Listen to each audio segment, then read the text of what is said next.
Order, order. This is a very oversubscribed debate. If everybody sticks to 5 minutes and doesn't take too many interventions, if any, everybody should get in. Can I remind people in the public gallery that this is the chamber of the House of Commons? By all means, listen and observe, but if I have any offstage noise, I will suspend the sitting and clear the public gallery. I call Mr. Paul Flynn.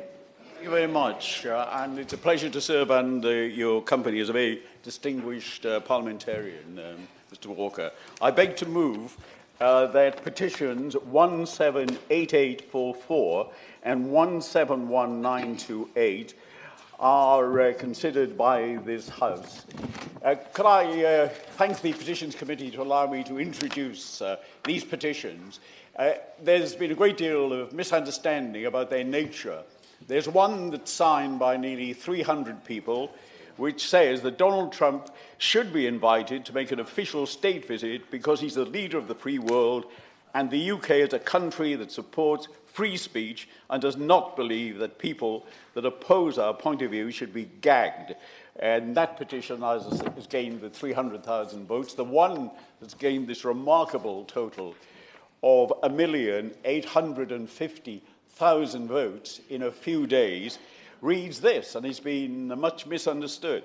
Donald Trump should be allowed to enter the UK in his capacity as head of the United States government, but he should not be invited to make an official state visit because it would cause embarrassment to Her Majesty the Queen. This is a fascinating prospect. One is in the first petition that suggests that some way cancelling the visit, the state visit, would deprive President Trump of his ability to speak freely, when we've had from him in recent days a ceaseless incontinence of free speech. And the man is everywhere, 24 hours of the day, 7 days of the week. But the other petition is saying not that he shouldn't come here. He should come here on business or other matters, but he shouldn't be accorded the rare privilege of a state visit. Only 2 presidents of the United States have been granted a state visit since 1952. It's extraordinary that that's the situation. But here we have a position where 7 days into his presidency, he's invited to have the full panoply of a state visit. Extraordinary, completely unprecedented. And we can dwell on the reasons for that. But the reasons are nothing to do with the fact that we all in this room hold in great respect the United States presidency, their constitution, their history of presidents, which is part of our history, and we know how close that our cultures have melded together in the arts, in entertainment, in our film and cinema. We are merging into almost one nation, but we have a direct interest in the presidency of the United States because he's also the leader of the free world. Give me one more friend. Yeah, the question of the 7-day invitation, would my honourable friend interpret desperation as the reason? And if my honourable friend is able to see desperation for a trade deal, does he think that President Trump might be able to detect it as well? Yeah.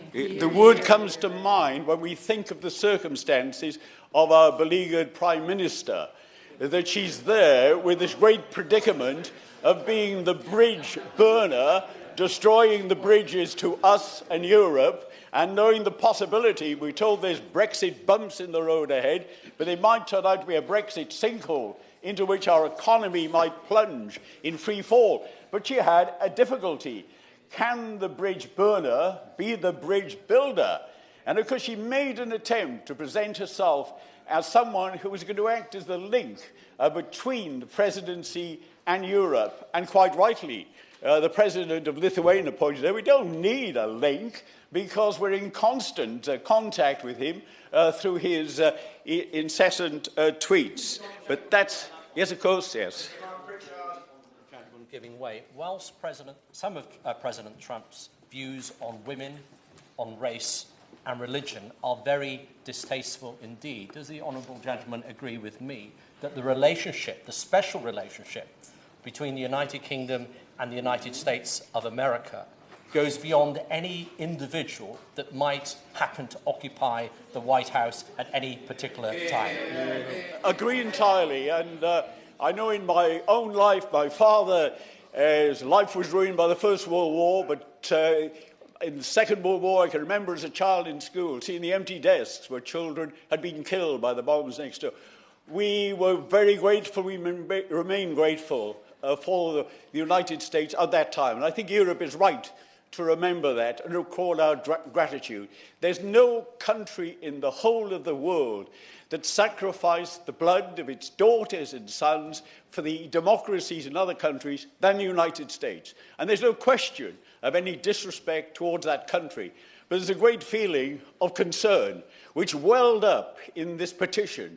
The day after the inauguration, 2 million, mostly women, marched on the streets of America. 100,000 marched here in this country, and it was an expression of fear and anxiety that we had someone in the White House wielding this enormous power. The power was enormous, but unfortunately, the intellectual capacity of the president is protozoan. We are greatly concerned about the actions that he's taken. I mean, extraordinary actions, blundering into frozen conflicts around the planet in a moment that needed delicate handling, that needed the microsurgery of decisions taken in the past by statesmen.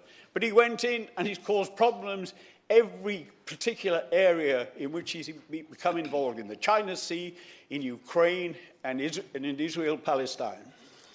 I thank my honourable friend for giving way. Does he agree that to use the expression grab him by the pussy describes a sexual assault and therefore suggests that he shouldn't be afforded a visit to our Queen?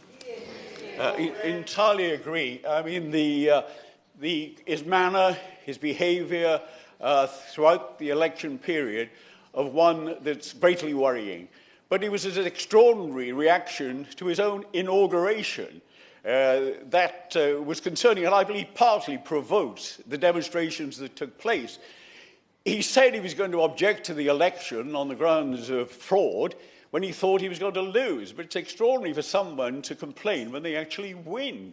But he complained about everything. He complained that the rain didn't fall, and we all saw it fall, about the numbers who were in the crowd there were less. He complained and lied about the own result that he had.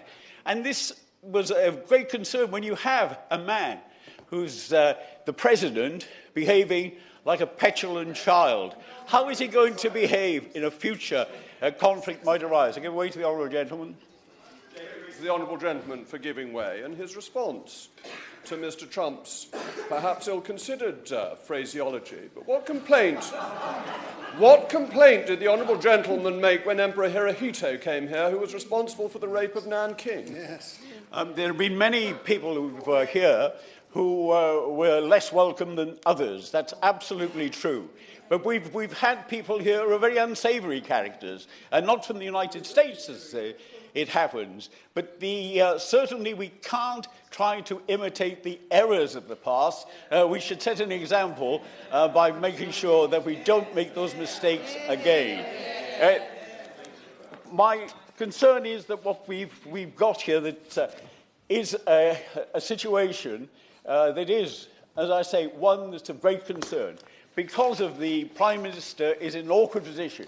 I believe that from the 7th day of his presidency, things have got far worse than they now in his 31st day of his presidency.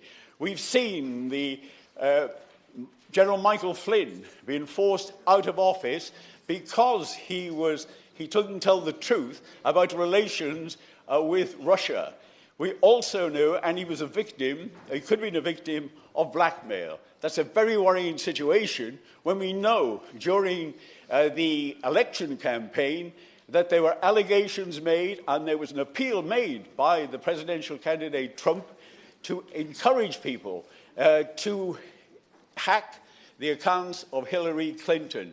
Now, there may well be a case coming up which will show that the position of the president is one that's going to be difficult to sustain if he himself is open to blackmail. We also know of the confrontation that took place between President Obama during the election campaign, warning that this was a likely outcome. Yes, of course. I'm grateful for giving way. A higher percentage of constituents from Brighton signed the petition than from any other constituency, and I'm proud to represent them today. But many of them have raised not only Trump's misogyny and racism, but also his contempt for basic climate science. Would the honourable member agree that to have a state visit for someone who has shown such effrontery to basic climate science is another reason to say that he should not be coming here? It's extraordinary that Trump, from the cavernous depths of his scientific ignorance, is prepared to challenge the conclusions of 97% of the world experts on this matter. It's a bad science conspiracy theory conclusions that he makes on what is, apart from the nuclear issue, probably the most important issue of our time. But it's on the nuclear issue where he is, again, almost unique in that he believes in nuclear proliferation and is trying to persuade countries like South Korea and Japan to acquire their own nuclear weapons. We know that the danger of nuclear war is not because of the malice of nations, but the likelihood that it will come by accident, by a human error, by a technical failure, like the one that happened when one of our missiles headed in the wrong direction towards the United States in a recent test. And the more nations that have nuclear weapons, the more likely it is that there will be that problem that will emerge and we can be plunged into a nuclear war. If we look at the question which the petitioners put as a main point, is the situation as far as Her Majesty is concerned. And a former permanent secretary of the Foreign and Commonwealth Office, Lord Ricketts, reacted to the invitation by arguing that there was no precedent for a US president to visit in his first year of office. Quite right. And he said it would have been far wiser to see what sort of president he would turn out to be before advising the Queen to invite him. Now the Queen is put in a very difficult position. And I believe for that reason alone that we should consider this, and the government should consider this with a bit of humility to decide what the action should take place and change the invitation to one for a visit, not a state visit. I give way to the honourable gentleman. Queen's being put in a difficult position. And I know what a great fan of the monarch he is, and indeed he probably has weekly chats with her. What did she actually say to the honourable member to lead him to believe that she found it difficult? Not allowed to do that. No. Not allowed to do that. No, you can't. Dragging the monarch into this debate. All right, colleagues?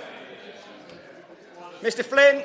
I'm well aware of the standing orders on this matter, but I speak as someone with enormous regard for the Queen. She's my inspiration. She's my example. I mean, she's working at an age that's 8 years beyond my age. And I'm certainly not going to be so wimpish as to stand down while she continues with her heroic work at her age.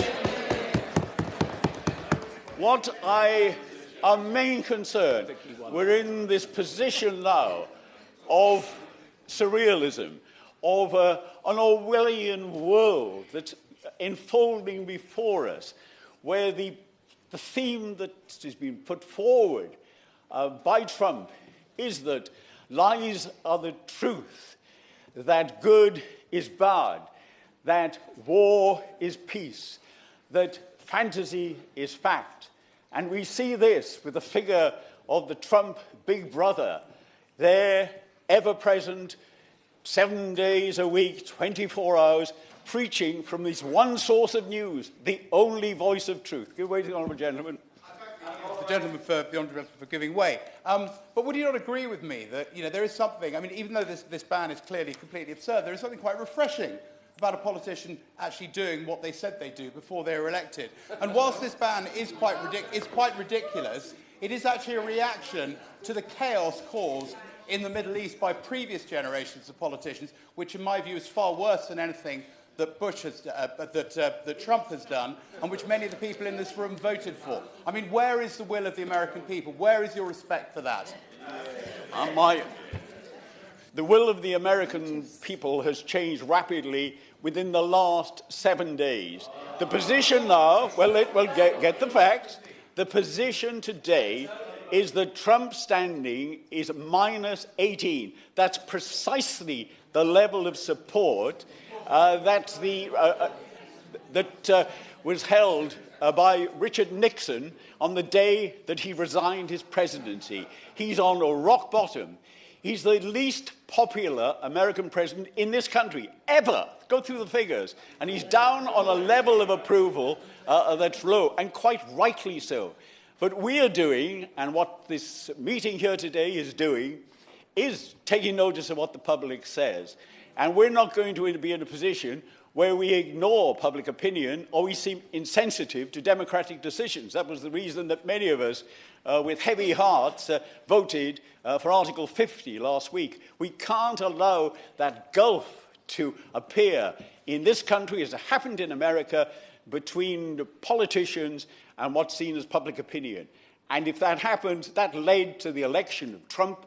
And if we don't ignore what's been said in these petitions and take action from them, they'll greet us with the same cynicism, and they'll see us as distant and look for people to be elected who are non-politicians. That's a great overarching topic on Brexit and on this issue, is that we must maintain the respect for politicians, and we mustn't see an increase in the divisions that are there, the lack of trust that's been happening in this country.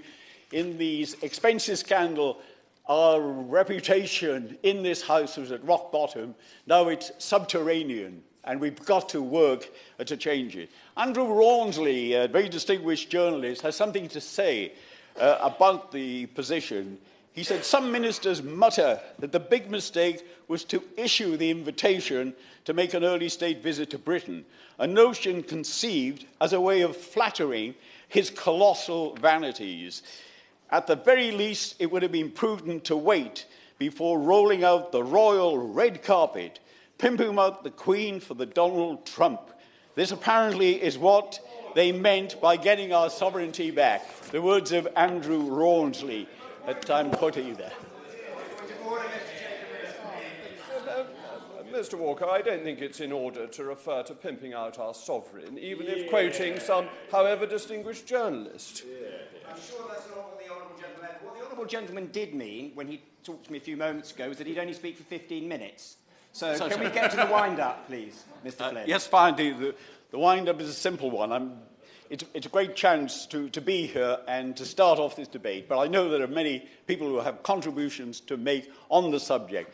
But I would say that we're in a position unlike any faced by any previous parliament, where we have a person of a unique personality running the United States. There are great dangers in attempting to give him the best accolade we can offer anyone. Only been offered twice before, of a state visit. This would be terribly wrong, because it would appear that the British Parliament, the British nation, the British sovereign is approving of the acts of Donald J. Trump. Evans. Thank you very much, Mr. 5-minute time limit. Absolutely. A delight to be under your chairmanship. I suppose 2016 was a seismic year in many ways, and for those of us in this room who actually believe in democracy, I didn't actually realise that there were so many interpretations of it. And we've seen that just this last week. It's almost as if we had in 2015, the election of a Conservative government, which clearly hit a lot of people hard. Then we had Brexit, and people are coming, to terms with it or not to terms with it in their own way. And then, of course, the election of Donald Trump. And I advise anybody who is interested to go and YouTube a Newsnight video where it shows the leading lights of the United States of America, from Nancy Pelosi, George Clooney, Harry Reid, and various others, all saying that there's not a chance that this man would ever become president of the United States. They sneered when they said it. And why were they sneering? And actually, it's interspersed with the inauguration of Donald John Trump. And right at the end, they say, the United States has a new president. His name is Donald John Trump. So for those people who are finding it difficult to get to terms with Brexit, we're actually leaving the European Union. That's what the people decided. And for those who find it difficult to understand that the American people voted for Donald Trump, get over it, because he's president of the United States. And what I would say for all of us here, and this actually includes myself, is that we have to ask ourselves, why is it that people felt so left behind that they've made the democratic decisions that they've had, which we think we can't understand, some of us. How can you possibly vote for Brexit? How can you possibly vote for Donald Trump? And the fact is that the people have. These were the forgotten people. And just like we had the forgotten people in the United Kingdom, there are the forgotten people in the United States of America. They're the ones that packed that stadium on Saturday to cheer Donald Trump after his first month in the presidency, because actually they like what he says. Now, we may not like some of the things that he says, and I certainly don't like some of the things that he said in the past, but I do respect the fact that he stood on a platform which he is now delivering. He is going to go down in history as being roundly condemned for being the only politician to deliver on his promises. No, I know that's a peculiar thing in the politics that we're used to here, that politicians actually stand up for something and then deliver on them. But the fact is, he is. And I know that we can all go back and talk to the people that we know in our own little echo chambers, and that we hear are the same things. But the fact is that there were 61 million people who voted for Donald Trump. And when we stand up in this country and then condemn him for being racist, and I've seen no evidence of that, I have seen no evidence of him being racist, or that they attack him in an unseemly way, we're actually attacking the American people, the 61 million people who voted for Donald Trump. If they wanted more of the same, or the usual stuff, well, that was on the ballot paper. But they decided, by the majority of states on the Electoral College, as it works, that they wanted Donald Trump. Of course I'll give away. I'm very grateful. My honourable friend keeps talking about the 61 million people who voted for, or 62 million, 63 million. Any others? But what they forget is that, of course, Hillary Clinton got nearly 66 million. I absolutely agree. She piled the votes up in the liberal California and the liberal New Yorks in the East Coast. She piled them up. But that's not how the system works. And my honourable friend, my right honourable friend, is an expert in American politics. He knows how it works. And the fact is that's part of the checks and balances. He knew, Donald Trump knew how it worked, and it was the people in the middle of America who felt left behind, who felt what they call the deplorables they were referred to. Well, it was the deplorables who were the ones who have felt left behind by administration after administration, irrespective of the colour, and they decided to put Donald Trump in. One thing I would say, because we've got limited time, I hope people here too will condemn the trolling of Baron Trump and Melania Trump. We talk about sexism and racism. The racism that Melania Trump has had to put up with since Donald Trump became president is appalling. When she read the Lord's Prayer on Saturday in Florida, the amount of people who had a go at her for doing that, and the fact that she's from Slovenia, that she hasn't got an American accent, quite appalling. So let's hear a bit of parity. And the other thing is, I don't want this House to be brought into disrepute, as my honourable friend from Newport said, in as far as double standards. Double standards. We can refer to all the things about Donald Trump, as some people have, even though he's democratically elected. Xi Jinping was here last year. Where were the demonstrations then? How many votes did Xi Jinping get? How many votes? We had a state visit from a Chinese leader 10 years after Tiananmen Square. And there have been a lot of other state visits into this country over the years. And it's double standards. It's simply because people in this room and maybe in this country as well, cannot understand why it is that the people voted for Donald Trump, why people voted for Brexit. And until people in this room understand that, then I'm afraid there's going to be more of the same. The people who feel left behind have spoken, and they voted for Donald John Trump. Right Honourable David Lammy. David Lammy.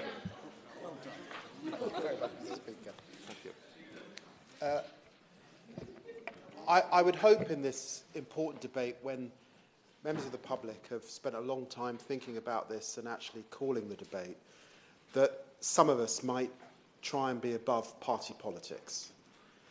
This debate cuts to the heart of the nature of our own democracy and how we honour and celebrate other countries.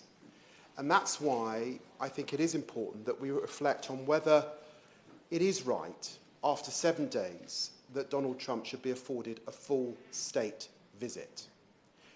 I personally am a great friend of the United States. My father is buried in the United States. I studied in the United States. I worked in the United States. I visited America more times than I visited France. It's a country I love tremendously. All of us, I suspect, in this chamber are well aware of the deep connection and affection that the British people have for America and its people. But we're also aware of the challenges that exist in that country and the contentious manner of the election that led to Donald Trump. That means, I think, that of course, one would expect the leader of the free world to come to Britain, but it's the terms and the basis on which that is done. And for those reasons, I think an official visit might have been appropriate. But to afford this man, after 7 days, a state visit is why so many people have petitioned. So will the Russian doesn't give way? I'm not going to give way. It's only 5 minutes. I'm here really because I want to remind the Chamber about the path that America has taken and the contribution of African Americans in the United States of America. I want to remind the Chamber that there are many African Americans in America sitting at home in fear. They are concerned about a president that has had the support of the Ku Klux Klan. They are concerned about a president that has welcomed white supremacists. It's a term that we almost hope would sort of fall into history, into his close inner circle. They look at events like Black History Month. You think of the way in which our own prime ministers of different political stripes respond to things like the sort of statements they make. And you look at what he said, how he made that event all about himself. And you really say in our country, 7 days, and he gets the full panoply of the state, really? I think of my 5-year-old daughter when I think about a man who thinks it's okay to go and grab pussy.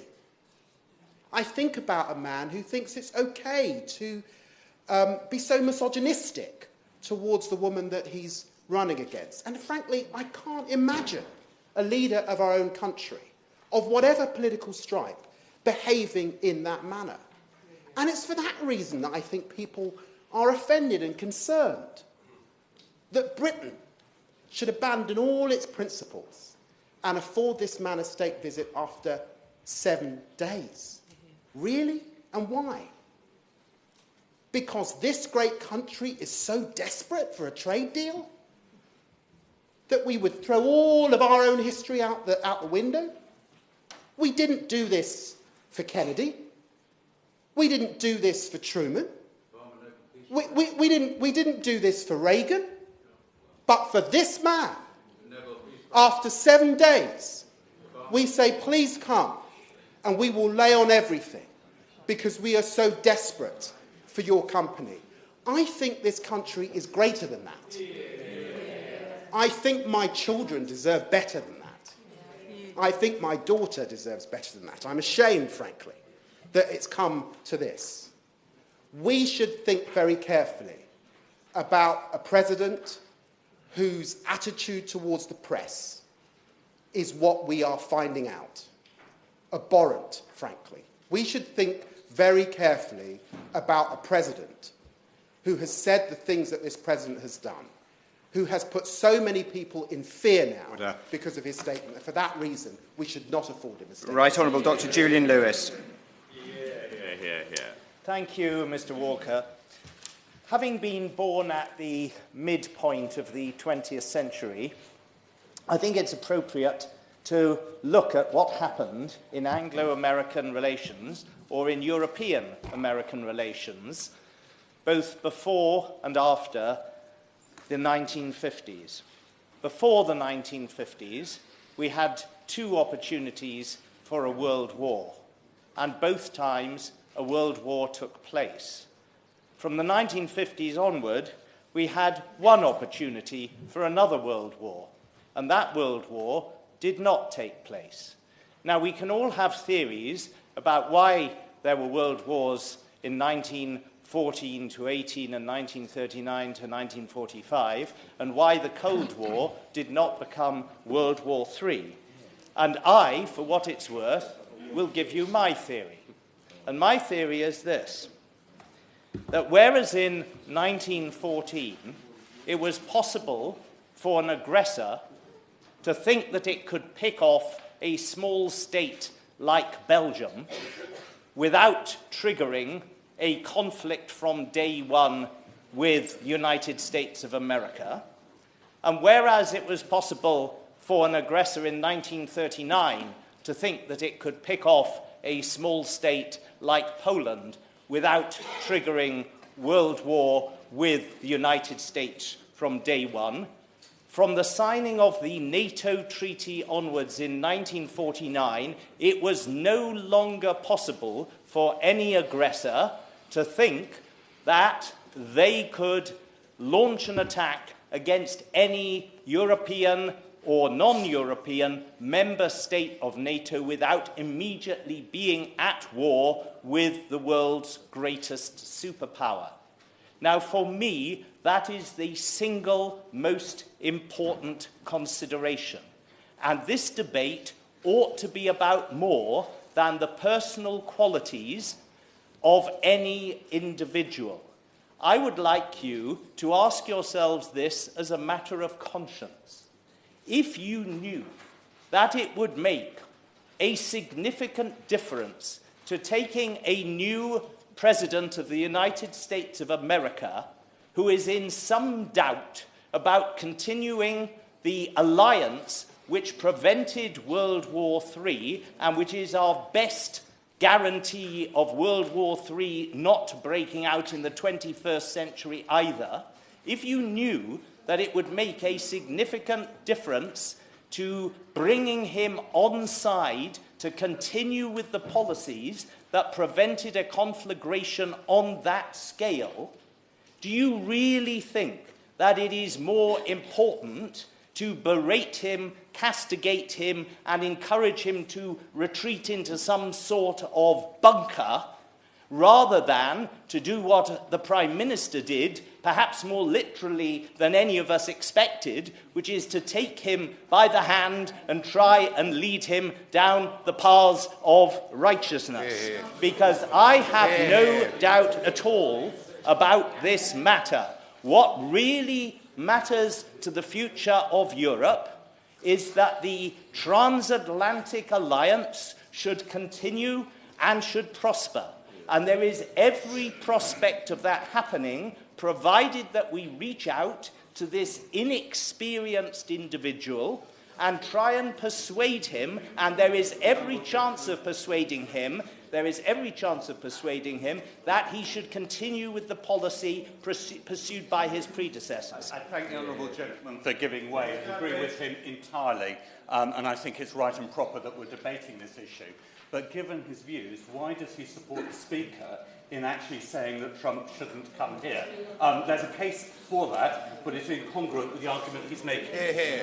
Well, I'm very pleased to say that this is a debate about President Trump and whether he should come here, and I believe that it is entirely right that President Trump should come here, and therefore issues about any extraneous matters whatsoever are matters for debate perhaps at another time, in another place, but not here or now today. I give way to the right honourable gentleman. I'm grateful to the honourable gentleman for giving way.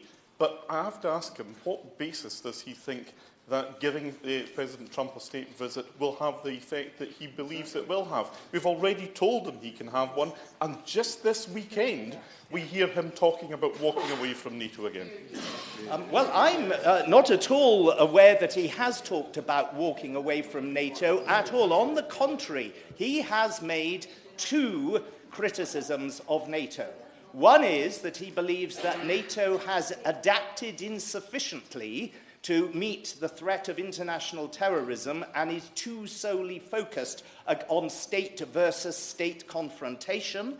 And the other criticism he has made is a criticism which, if it is extreme, then it's an extreme view shared by the Defence Select Committee, which is that countries are not spending enough on defence. And he is pointing out, quite rightly, as is his Secretary of Defence, that only 5 out of 28 NATO countries are paying even the 2%, which is not a target, it is a minimum guideline. And the failure of NATO countries to protect themselves is something that has been remarked upon time and time and time again to no effect. And so I finish with this point. It may be strange to relate, but stranger things have happened in history. It may be that the only way to get NATO countries to pay up what they ought to pay in order to get the huge advantage of the American defence contribution, and they are spending 3.5% of their much larger GDP, while so many of our NATO fellow member countries aren't even spending 2% of their much smaller GDPs. If Donald Trump's threat is the only way to get them to pay up, then Donald Trump, ironically, may end up being the saviour of NATO, not its nemesis. Hammond. Mr. Walker, I'm particularly pleased to be able to attend the debate opened at length by the Honourable Member for Newport West. In fact, hearing the Honourable Member be able to speak at length is justification in itself for this petitions process. I particularly enjoyed his put down of the whippersnappers in the Tory benches who are paying insufficient regard to the experience of the Honourable Member and, of course, Her Majesty the Queen. I thought that was one of the highlights of the debate thus far. Now, I think it's difficult to know whether to be appalled at the morality of this invitation or just astonished at the stupidity of the invitation. As an example of fawning subservience, if I could disagree with my honourable friend for a second, the Prime Minister's holding hands across the ocean visit would be difficult to match. To do it in the name of shared values was stomach-churning. What exactly are the shared values that this House, that this country, would hope to have with President Trump? Now, exemplifying what shared values are is a process fraught with danger, but the Prime Minister, when she was Home Secretary, tried it. She said, there are things like democracy, a belief in the rule of law, a belief in tolerance for other people, equality, and acceptance of other people's faiths and religion. Now, which of these values, as outlined by the Prime Minister, has President Trump exemplified in his first 30 days in office? 30 days, I give way to the Honourable Lady. I thank the right honourable gentleman for giving way. Would he agree with me that, given President Trump's remarks about torture, his misogynistic stance against women, as well as Muslims, that associating with him in the form of a state visit does huge amounts of damage to the Queen and our monarchy, which is respected and revered around the world, and that the government should have a government-to-government visit and leave Her Majesty out of this? Well, I do agree with that. I noted also that that Trump's acolytes, according to one newspaper report, had started to choose which members of the royal family they would meet on a state visit. He wasn't going to meet Prince Charles in case the conversation turned to the issue of climate change. I do think this is a world first. Somebody being accorded the privilege of a state visit, actually picking and choosing which members of the royal family that he might be expected to meet. I give way to the honourable member. When he met Donald Trump and welcomed him in Scotland in 2006, did he express the same views? Yeah, well, actually, I've met Donald Trump more than once, which will give me an advantage over, I think, every other member in this chamber. I've also negotiated with Donald Trump, which would give me an additional advantage, perhaps to give the honourable member some instruction. Because what you should remember about President Trump, he is not a stupid man. And the belief that he has forgotten what was actually said about him by the Prime Minister when he was a candidate is nonsensical, or indeed her supporting staff, or the Foreign Secretary when he said he wouldn't go to New York unless he was confused for him. To actually believe that Donald Trump has forgotten these things is to seriously underrate the man's intelligence. If I could paraphrase P.J. Wodehouse, it is not difficult to tell the difference between a ray of sunshine and Donald Trump with a grievance. And I can give that exactly from my experience with the American president. And that's what brings me to the act of stupidity which is involved in this invitation. Even when people are in a weak negotiating position, as the UK is at the present moment, thanks to the nonsensical decision to invoke Article 50 without at least having some idea where the negotiations are going to end up. I see Brexiteers shaking their heads. I was actually quoting almost exactly from the Vote Leave website, who said that doing that would be like putting a gun to your head. But unfortunately, that's exactly what the government have chosen to do. To actually put yourself in that weak negotiating position and then to advertise it so blatantly to President Trump, as the Prime Minister managed to do, is a recipe for total and utter disaster. From my experience with negotiating from Donald Trump, let me tell the honourable member, never, ever do it from a weak position, because the result will be total disaster. Justin Trudeau, like the Prime Minister, is a relatively new in office, yet he has demonstrated how to pursue a business relationship while keeping Canada's integrity intact. The Prime Minister should take note, rescind the state visit before any more embarrassment and division is caused in this country. And since, Mr Walker, since it's already been mentioned in this debate, to actually allow this process to be the pretext for another assault on the Speaker is beyond madness in this place. The gunpowder plot, this new one, will fizzle out just as surely as the last one did. What we should demand from Mr Speaker is fairness to all parts of the House, the ability for all people to be heard, and not a Trappist this. I don't want to shout or anything. We're not having a debate about the Speaker, and that goes for all members here. You've made your point. Can you return to the substance of the debate, which is Mr Trump's visit? Well, Mr Walker, I was replying to a point that you allowed to be made in the debate already. And to just state my opinion that this House, across all parties, will not allow this particular Speaker to be removed on this issue, I think is perfectly in order, sir. So therefore, to both in the process of debasing the shared values that we are meant to have with the United States of America, and the point was well made by the member from Newport West that this President in 30 days has managed to achieve a record low in the Gallup ratings. The United States of America is not being invited to a state visit. The state visit is to the individual of President Trump, and to confuse this too is a serious mistake by honourable members and others who support this particular offer. And secondly, Mr Walker, not to recognise from all experience with negotiating with this particular man, to do so from a position of weakness will not result in some face-saving, life-saving, augmented trade deal, but will be a route and a recipe to total disaster for this country. This invitation for the state visit should be rescinded before any further damage is caused. James Cartledge. Mr Walker, it's a pleasure to serve under your highly tuned chairmanship. I must admit, I don't normally speak on foreign policy matters, but I feel duty-bound to speak because so many of my constituents have signed the petition, and I have to say, first of all, to those who have, I do have sympathy with them, and they are entitled to do that. I'm talking, obviously, the petition against the state visit. As has been said, some of the things said by Donald Trump are extremely offensive. Actually, what concerns me is the points of substance, such as the ambiguity about NATO. That's where we should be worried. But it seems to me that what we are debating here is about UK foreign policy.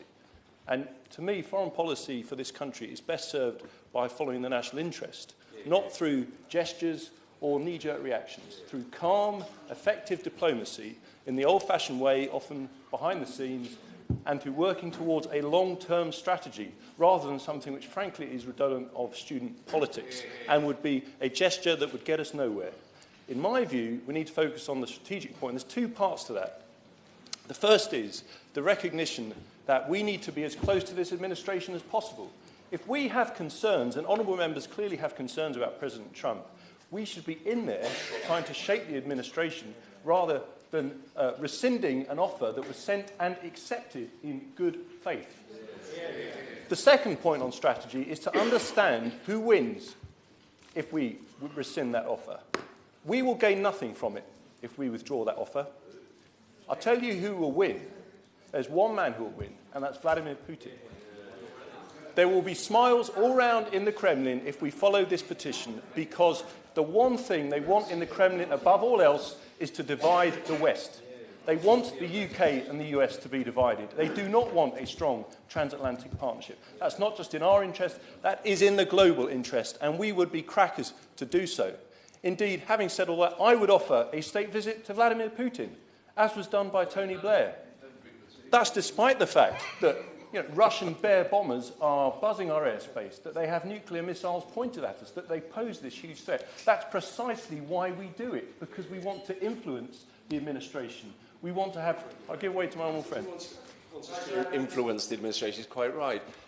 Was he not buoyed up that Donald Trump has taken quite the opposite position to Obama, who came here during our referendum and told us that we'd be at the back of a queue for a trade deal, tried to influence our referendum, and yet Donald Trump has said that he wants to see us at the front of a trade deal?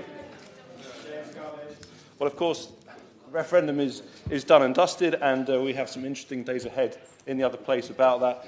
I would simply say, I think when President Obama spoke on it, I have to say, as someone who campaigned to Remain, it was a gift to the Leave campaign, to be quite frank.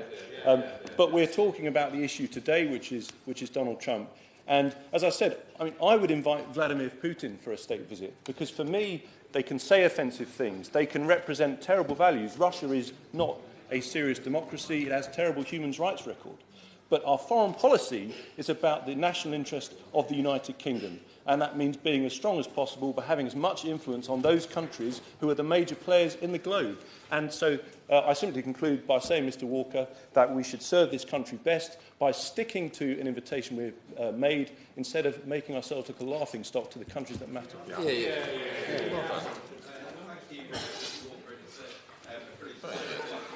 Today, and I want to thank my honourable neighbour and friend, the member for Newport West, for his opening to this debate and these two petitions. I am absolutely delighted, Mr Walker, that my own constituents, nearly 4,000 of them, have signed the petition arguing that Donald Trump should not be given a state visit, part of that 1.8 million across the country. And indeed, that has very much tallied with the concerns that I've had raised with me in person over recent weeks, and that I've also had from those who have contacted me directly about the matter. And it is ultimately for my constituents I speak in this place, and I know where they firmly stand on this issue. But I stand on this issue, Mr Walker, also because I am somebody who loves America. I love Americans. I have travelled to 25 of the 50 United States. My own grandfather was an American GI who came over in 1944 to help us fight the Nazis. We don't know much about him, but he was one of those who came over here. And I've walked, indeed, with honourable members opposite along the beaches of Normandy, along Omaha Beach and other places where the sacrifice of so many Americans was given in the service of the freedoms of Europe and our country. I believe that we should have contact with any American administration, much as I disagreed fundamentally with the policies and actions of President George W. Bush. I was deeply disappointed that that turned for many into a wider strand of anti-Americanism and some way anger towards America as a place and as a people, when actually America at its greatest is a place that espouses the very best of liberty, of equality, of an optimistic government, of one that allows all people to have their freedom, whether that is in the press, whether that is in the courts, whether that is in the exercise of democracy at state or local or indeed federal level. And it is for that reason, Mr. Walker, that I feel deeply concerned and deeply frightened when I see the very principles on which the Constitution was developed by the Founding Fathers being put under question by a president. And indeed he has done so in recent days with attacks on the press, attacks on the judiciary, attacks on religious freedoms, attacks on those other parts of government that choose to disagree with him. And it's for that that I am most worried and most fearful. And I think we are right to be. I will happily give way. I thank my honourable friend for giving way. Would he not agree with me that this is as much about our Prime Minister as it is about the American President? And this apparent cozying up to people with questionable shared values or records or whatever we call them. Not only Trump, but Erdogan the day after, also Netanyahu we've seen recently. All this seems to have compromised our ability to be a critical friend. Well, it is not an easy job to be Prime Minister, and it's not an easy job to deal with governments of very nature, and the difficulties of diplomacy mean that often we have to have contact for other wider national and global interests with people that we might fundamentally disagree with. But herein lies the fundamental point here, Mr. Walker. This is not about whether Donald Trump should be banned from coming to this country or whether or not our government should not have contact with him. Indeed, it's absolutely right that the Prime Minister should meet with the President to discuss matters of mutual interest. But we choose who we honour.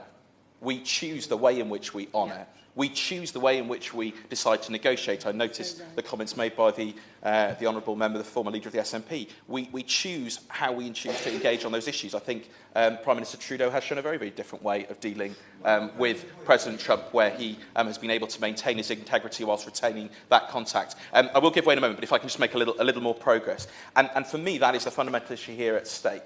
We have rushed into offering the palace, the mall, the razzmatazz, the champagne, the red carpet. Even if you are the ultimate pragmatist and the matters of equality or standing against torture or standing against racism or standing against sexism didn't matter to you, even as the ultimate pragmatist, that is not a sensible negotiating strategy. No. Giving it all up in week one on a plate without any questions asked. How can that make sense to anybody, even those who argue that we should be having a strong relationship with the United States? I'll happily give way.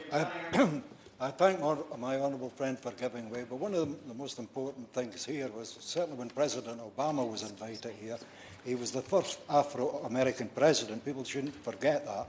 And Obama stood for something totally different. Donald Trump doesn't seem to share our values so far. So we should have waited at least 2 years to see how his presidency pans out before we come to these judgments. Yeah. Well, indeed, and it's why I have spoken out so strongly on the issue, for example, of using Westminster Hall and the Palace of Westminster, particularly Westminster Hall, given that it is the place where President Mandela addressed us, where President Obama addressed us, where Pope Benedict came, where Churchill lay in state. I think that is a rare and special honour, and I'm absolutely delighted that it is the most signed EDM at the moment in this session of Parliament, and the support that has come from all parts of the House for that. But I wish to make a brief point, Mr. Walker, about the wider issue of state visits. State visits, I think we need to look at again. Many people have rightly pointed out who we have offered state visits to in the past and whether that was right. There were protests when President Xi was here. I have strongly disagreed with much of the way we seem to have formed over some of the monarchies in the Gulf. It doesn't mean we shouldn't have diplomatic relations with them. It shouldn't mean we shouldn't have strong relationships with them.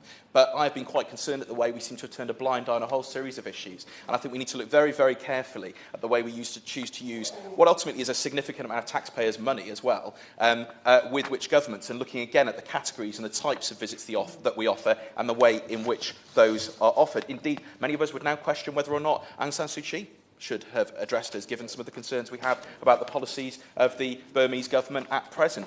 We can have great hindsight, but just because we've got things wrong in the past doesn't mean that we shouldn't get things right in the future. And I think, Mr. Walker, we have a special responsibility when it comes to the special relationship, when it comes to that relationship with our greatest ally and friend. We cannot accept the denigration of a free press, the denigration of a judiciary, the denigration of women, the denigration of religious minorities, the banning of refugees, the advocation of torture as the new normal. We cannot accept those things as the new normal. It wouldn't be acceptable from any country, but it certainly should not be acceptable from our greatest ally, and one of those countries which has frequently stood up in the world for the values of liberty, equality, democracy, and the rights and the equality of all before the law. And that is why we have a special responsibility, Mr. Walker, and it's why we have a special responsibility in this House to speak out. Mr. Walker, I have great faith, ultimately, in the American Constitution, the way it was set up. James Madison in 1788 said, "An elective despotism was not the government we fought for, but one in which the powers of government should be so divided and balanced among the several bodies of magistracy as that no one could transcend their legal limits without being effectively checked and restrained by the others." We too, Mr. Walker, should check and balance our ally, offering up a state visit and offering up all those honours in week one of his already turbulent presidency is not the way to do that. The Right Honourable Sir Simon Burns. Mr. Walker, and I guess I should start by declaring an interest in that not simply do I have a deep antipathy towards President Trump, but I was prepared to do more than just talk about it. And I spent a considerable amount of time last year working for Hillary Clinton on her presidential election in New Hampshire, Wisconsin and South Carolina, because I believed, as President Obama did throughout the 2016 campaign, when he said that she was the most qualified candidate to run for president in the 20th century. And it deeply grieves me, as every day goes by, not least the last 7 days, to see, sadly, what opportunity America passed up for the person that they chose. But we are where we are, because, of course, she did get 2.8 million more votes, but the Americans do not elect their president through who gets the most votes, but through the Electoral College. Those are the rules, so there is no point in crying over spilled milk. I won't rehearse all the reasons why any reasonable person should have significant doubts about Donald Trump, because they are, sadly, far too well known. But what I do believe is that America is our greatest ally. It has been for a considerable amount of time. It has stood by us shoulder to shoulder in our hour of need, as we did in their hour of need, particularly during 9/11. And so it is, to my mind, foolish to allow our personal views and assessments of an individual and some of their more grotesque characteristics or behaviour to blur what is in Britain's national interest. Well said, Simon. And what I believe is Britain's national interest is to continue that special relationship, as we have done under most prime ministers since the Second World War, with probably the exception of Sir Edward Heath, to ensure... Yes, I will. I'm very grateful to the for giving way, and I know his deep affection for the United States. Indeed, I've been with him at democratic conventions in the past. But is the natural conclusion of his argument that almost the more offensive the American president, the more concerned we are as a nation about who gets elected, the quicker we should rush to give them a state visit? Because isn't the debate really about the nature with which Donald Trump should come to this country? Simon Burns. I mean, if the right honourable gentleman will bear with me, I will get on to the timings, because he raises a valid point. But what I was saying was that regardless of what we may think or not think of Donald Trump as a man, I believe it is in our national interest to ensure that we can continue to be a candid friend to the United States. A candid friend who is respected by the United States and has the ability to be able to talk to them candidly, to explain to them when we believe they may be getting it wrong, or where they could be doing it better, or where we can ensure that they can moderate their views to something more in keeping with what we believe is dignified, the correct way to behave. We cannot do that if we just totally ignore the United States, write off the presidency and say, the man is dreadful, so we will have nothing to do with him. We would become isolated, we would become less influential, and it would not be in our national interest. A number of honourable members, during the course of this debate and outside this chamber, have questioned the timing. Quite frankly, I don't think it really matters when one issues an invitation if one is trying to protect, develop our national interest. Whether it's 7 days into a presidency, you'll be criticised. If you do it in 2020, you'll be criticised for playing around with the American electoral system and trying to help the man in his presumed re-election bid. So, for a last time, yeah. Well, delaying the invitation for a state visit would at least have the advantage of knowing the President would still be there. Sir Simon Burns. The right honourable gentleman may be better at looking into a crystal ball than I. None of us, frankly, can predict what's going to happen next week, let alone next year, the year after, or the year after. The right honourable gentleman might be right. I mean, I would agree with him. I don't think the beginning has been auspicious in any shape or form. And one always, it's a bit like the Bible, one always always admires a sinner who repents. And we will have to see whether the people around President Trump are able to moderate him, to guide him. I'm not convinced that they will be as successful as some others think. But that is not the point. The point is that whenever the invitation was extended for whenever it takes place, there would be criticism for those who wish to criticise. And I think we've got to rise above that. What we have got to do is look at what is going to be most helpful for Britain, for its future policy and development, and I think it is a no-brainer that working closely with the United States is far more important for this country, particularly as we begin the negotiations and the exit from the EU in 2.5 years' time. We cannot afford to be isolated and to ignore our friends and just stand there alone thinking that we are going to ensure that everything works out all right, because more often than not, it won't. Loyalty has always been a key mark of this country, whether it be under a Conservative Prime Minister or a Labour Prime Minister. I mean, some people would argue that in the past, at times, we've been too loyal.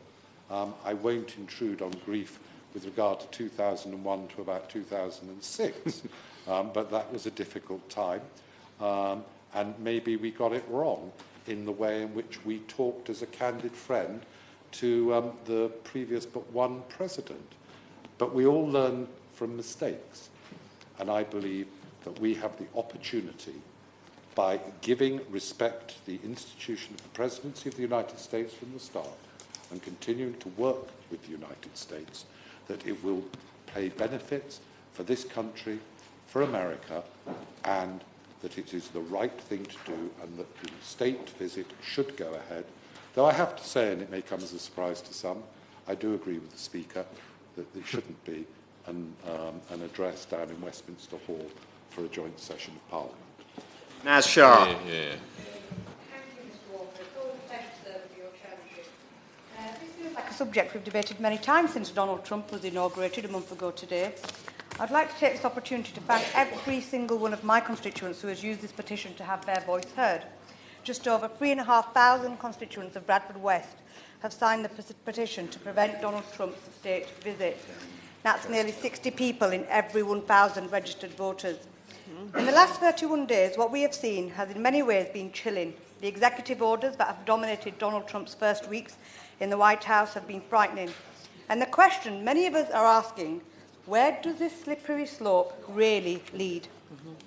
If we take only one of the groups of people he has sought to divide, those of a Muslim faith, not necessarily distinct to one country or another, his rhetoric has been so broad that even I, personally, as a Muslim, feel attacked and misrepresented.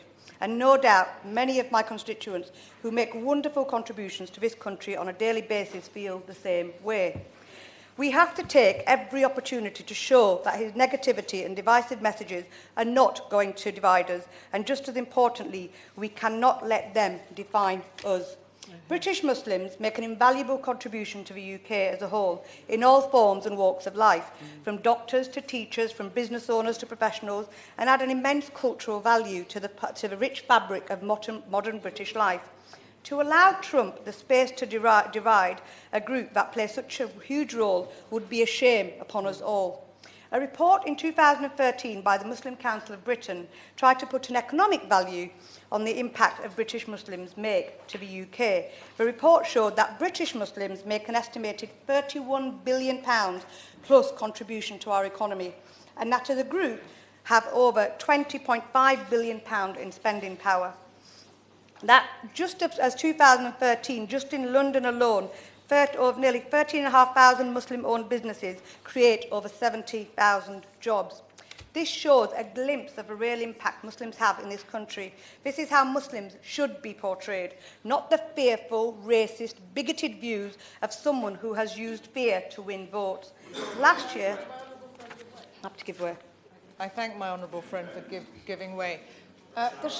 Does she agree with me that it is deeply saddening and shameful that colleagues who are defending this visit are not recognising the serious concern people have, particularly Muslims, but many other communities, about the dangers of the rhetoric of Donald Trump?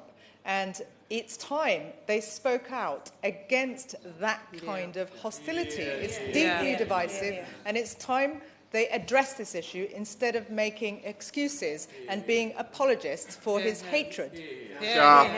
I thank my honourable friend for making them very valid points and absolutely concur. Last year, when we first debated a potential ban, I'll happily take up my honourable friend's challenge. His attitude to Muslims is an outrage. And what's most outrageous is that it's totally lacking in evidence, because all of the deaths caused by terrorists on US soil since 9/11 have been caused by US citizens or residents. And the 9/11 attacks were caused by people from outside the US, but from none of those 7 countries. So not only is it prejudiced, it totally lacks any evidence. Thank you very much. I thank the honourable friend for making those very valid points. I continue. Last year, when we first debated a potential ban, Mr. Walker, in this very chamber, I went on public record and I said that I wanted Trump to come. I wanted him to visit Bradford West. I wanted to take him out for a curry. I invited him for a curry. I wanted him to see what contribution Muslims make to this country and to my constituency. I wanted him to meet real Muslims, not the ones he has invented for his own ends. I wanted him to walk down the street and meet people such as the Chief Superintendent, Mabs Hussain, who was born in my constituency. I wanted to go take him to the school like Iqra Primary and meet a Muslim head teacher. And I wanted him to visit health professionals like Sahara and Lister Pharmacy and see Muslims on the front line of our healthcare service. I wanted him to see some of the tremendous businesses in my constituency being run by Muslims, providing jobs and growth, like Lala's, like Khan's, My Lahore's, and many others. I wanted to show the world the cultural impact Muslims play in my constituency through things like the amazing Bradford Literature Festival that is run by 2 extraordinary Muslim women, the annual World Curry Festival organised by a Muslim man. But to do so now, Mr. Walker, now that he is president, will only reinforce and condone his actions, his divisive, racist and sexist messages. That is sadly what he stands for at this moment and what he represents. And this flies in the face of everything we stand for, everything we thought we shared. We cannot support what he's doing by offering him legitimacy. My honourable friend touched upon double standards. The difference in this conversation here is that the British people are aware of the human rights violations by them, about the misogyny that happens when we offered a visit by the Chinese Premier. Such as pointing out all of that. We do not look to China for its record or advice and support on human rights records or on how to treat women. We do not do that. But we do look to America. We do look to the United States of America, the leader of the free world, to support us in those shared values. What this president does not represent is those shared values that belong to us, that belong to this house, that we have seen. You know, my children have even seen the movies where women have thrown themselves on these cobbles outside to get the right to vote in this country. We have seen what has happened with the civil rights movement. We cannot. Where does this? When I spoke about this in the main chamber, I talked about the 3 steps, the first 3 steps to genocide, as defined on Holocaust Memorial Day in their booklet. And I can tell you, we're already on step 3. So when the honourable gentleman tells me, are we stopping World War III? Actually, what are we contributing to by allowing President Trump to continue in that rhetoric which divides people and tells us that the Muslims are the enemy, that the Muslims are the enemy within? That is me as a Muslim in this house. I am not an enemy to Western democracy. I'm part of Western democracy. I fought my election really hard. I fought against all them things, that bigotry, the sexism, the patriarchy, to earn my place in this house. By allowing Donald Trump a state visit and bringing out the crockery, the china, the red carpet, what we are doing is endorsing all those views, all those things that I fought hard against, and saying, do you know what? It's okay. So I absolutely thank the millions who have signed this petition. My heartfelt thanks to them, and I really, really do hope we do not honour this president. Crispin Blunt. Debate so energetically opened by the honourable gentleman for Newport West. He referred to our beleaguered Prime Minister, and I'm looking forward to the kind of authority she's going to exert when she's not quite so beleaguered. And I'm still puzzling over the meaning of his protozoan power, but I will come back to the power exercised by the President. But first of all, we should take a reality check. This invitation has been issued in the name of Her Majesty, and if we want to find a way of embarrassing her, withdrawing that invitation would be the quickest way about it. So we are left in a situation where formally the word of Her Majesty, but also that of the United Kingdom, is now engaged. Now let's get on to the realpolitik behind this. It is very likely that opening up the possibility of an invitation for a state visit secured our Prime Minister the first call on the newly elected President of the United States. And during the course of that visit, she got the incredibly important assurance around NATO, so expertly referred to by the Chairman of the Defence Select Committee. The honourable gentleman for giving way. I heard him being interviewed on Radio Scotland this morning, and he said on Radio Scotland what he's just said just now, that it was very likely that Theresa May had used the offer of a state visit to secure the first visit to Trump. Can he confirm what his source for that statement is? No, Crispin Blunt. I'm simply using my own assessment of my own experience of my career as to how these matters are arranged, and therefore what might have happened. I am happy to confirm I have no first-hand evidence of the discussions.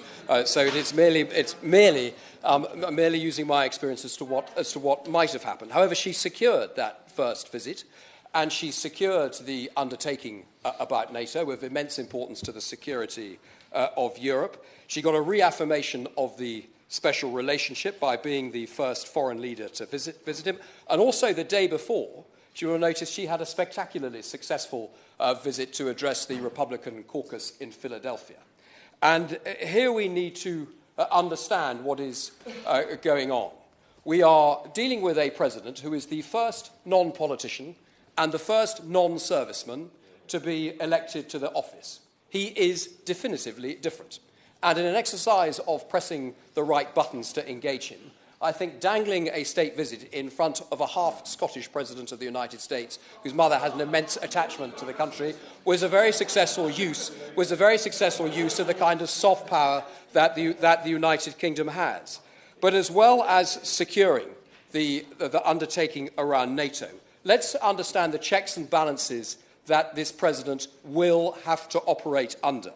First of all, he is going to need to operate under the checks and balances that come from the Congress. And the Republican caucus in the Congress is going to be immensely important in that. And for our Prime Minister to have secured a place where she has an opportunity then to be, in effect, putting our case, which might also be aligned with the case of the State Department, the Pentagon, and the CIA into the White House, if the right honourable gentleman is brief, because this is out of injury time. The gentleman continues to seriously underrate President Trump. The idea that this president is going to have things determined by anything other than his own interest and what he perceives the American interest to be is a mistake of such naivety that explains the fact that he managed to get into the White House in the first place. Crispin Blunt. Well, I would draw the right honourable attentions to the fact of what is actually happening as this president who is come from an area where he's not being disciplined in the requirements of our profession or the service profession, who is then issuing these undisciplined statements. What has he had to say about torture? That he will concede his judgment to that of his defence secretary. I was cheerfully told by LGBT friends of mine that he was about to rescind the employment protection for LGBT people in the United States. He didn't, as it happened. We've then seen what's happened in the row between his national security advisor and his vice president. Who won out? His vice president. And then if one looks at the immigration terms of the immigration ban, that is being overturned by another element of the separation of powers in the United States by the judges. So we are seeing the development of this administration with this, of course, this extraordinary, unprecedented election of this individual to the presidency. I won't. The honourable will forgive me because I think I'm now out of injury time. But the point I'm making is this is early days. We are beginning to see the necessity for a disciplined administration begin to crowd in on this president, and we will see how this develops. But it is incredibly important that our Prime Minister has secured the first voice into the White House of a foreign leader.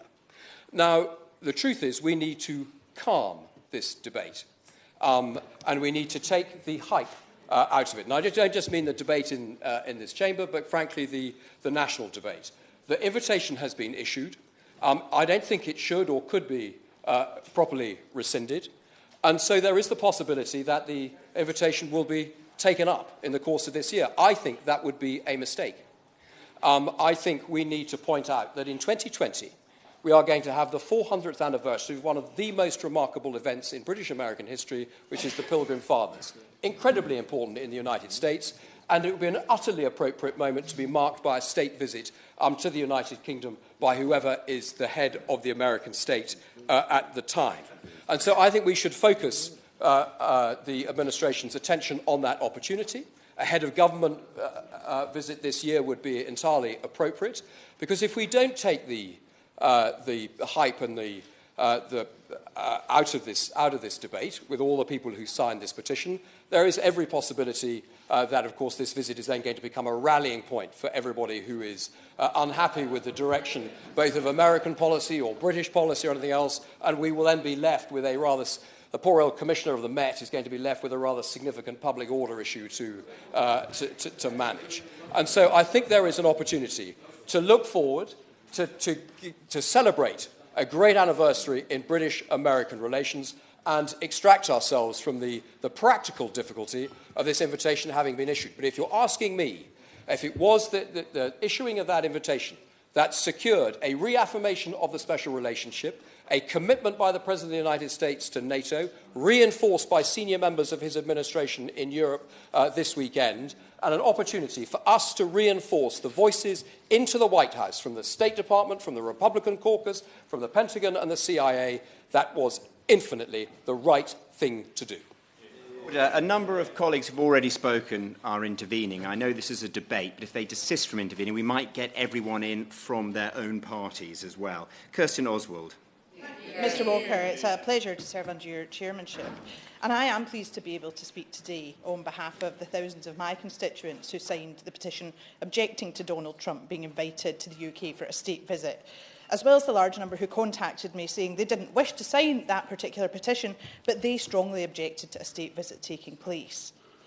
And many of those who contacted me said they'd never signed a petition before, but they felt so strongly that this was wrong that they had done so now.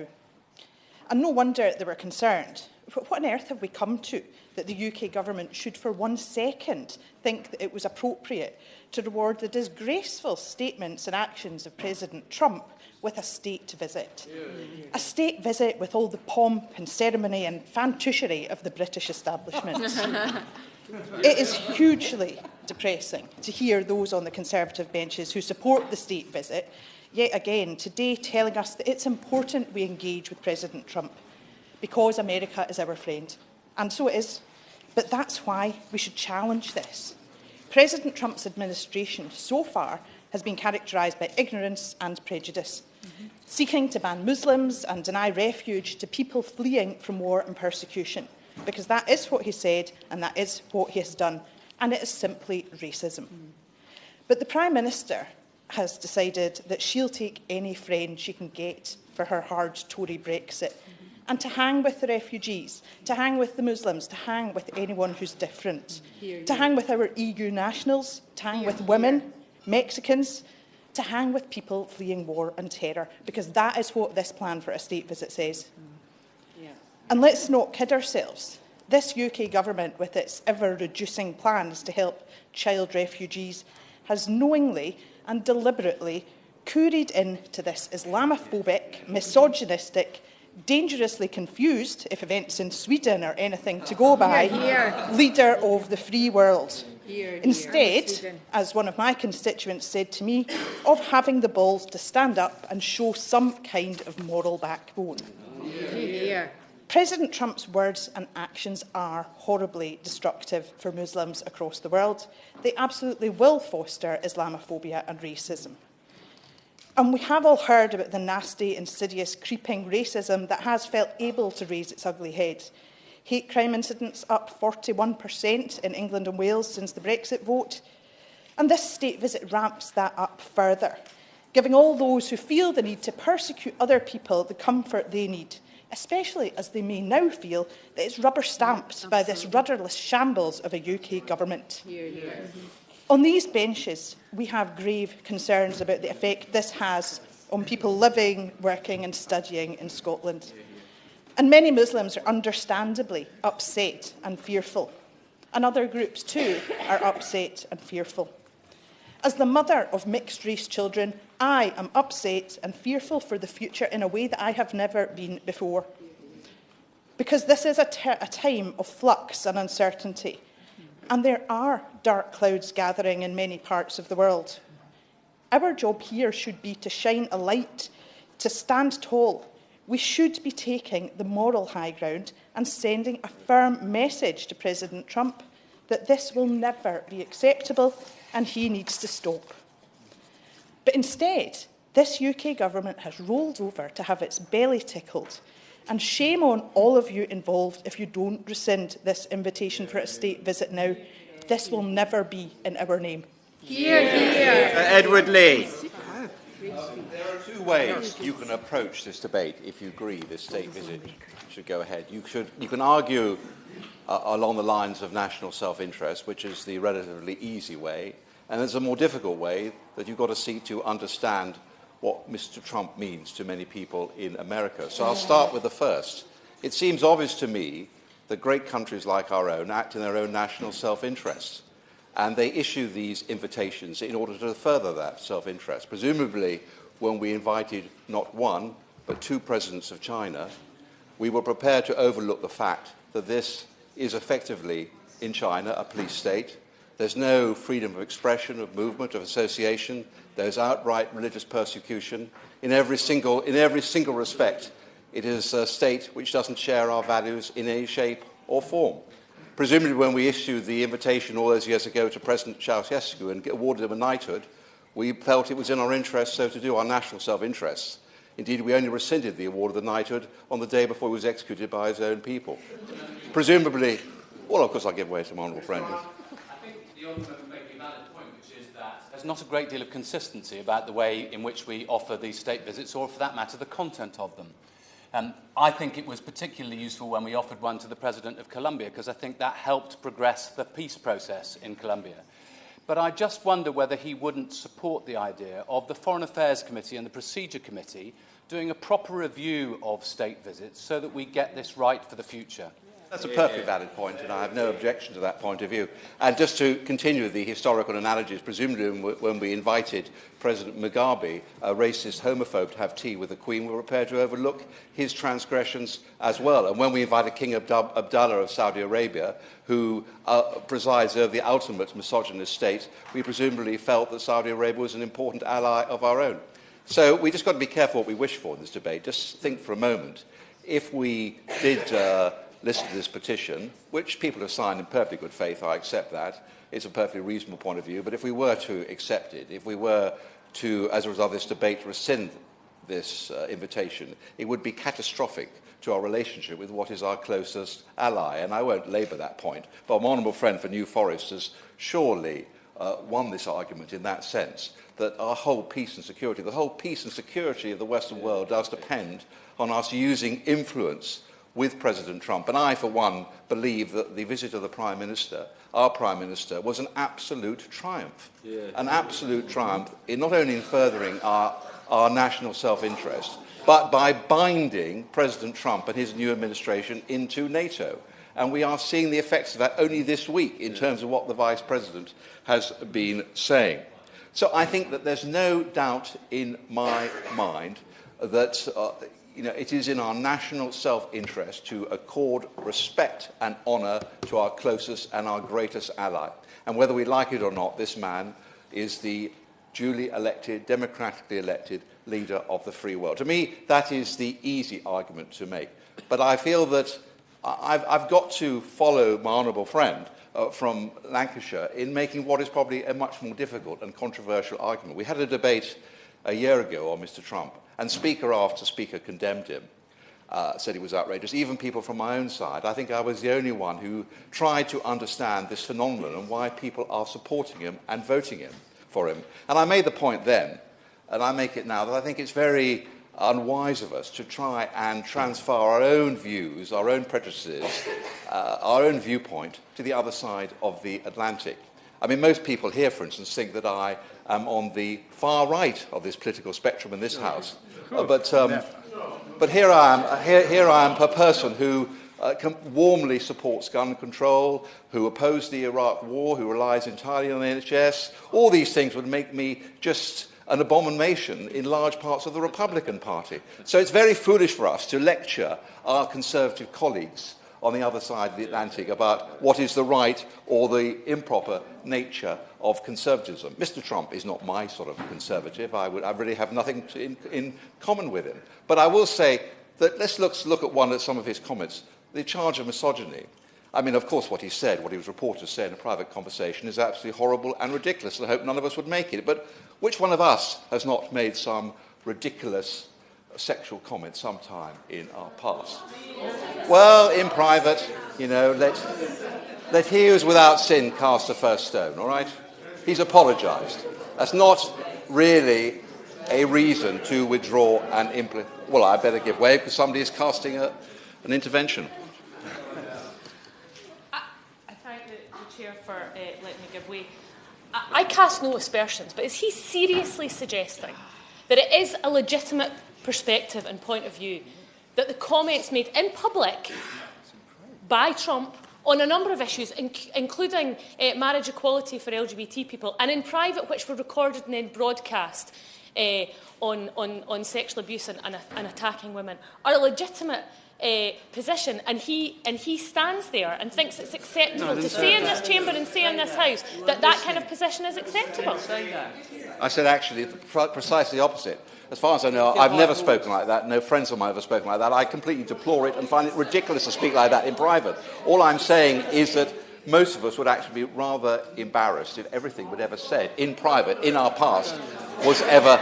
I've given away twice. I think I better get on now. I knew this would be a difficult argument. It's easy to dodge it, but I think it's only fair that you have to make it. As regards this argument of racism, the fact is that I don't believe there's any proof that actually this travel ban is racist. Indonesia is the largest Muslim country in the world. There is no question of a travel ban on Indonesia. All these countries are riven by civil war. This travel ban builds on work done by President Obama. So to accuse the new President of the United States of racism, misogyny, and all the rest, I think is overstated. I knew these arguments would be difficult to make, but the fact is that there are 61 million American people who actually voted for Mr. Trump and support him, whether you like it or not, whether he fills you with complete rage. The fact is, he is there. He is the duly elected President of the United States. Our interests rely absolutely on trying to influence this man, to bring him over here, to tie him to our point of view. He would never get elected in this country. His views would have no traction in this country. He would never become the leader of the Conservative Party in this country. None of us would campaign along the lines that he has campaigned on. All of us disagree fundamentally with so many things that he has said. But he is there. He is elected. We have to work with him, and that is why it would be a disaster if this invitation was rescinded. Yeah. Well done. Very courageous.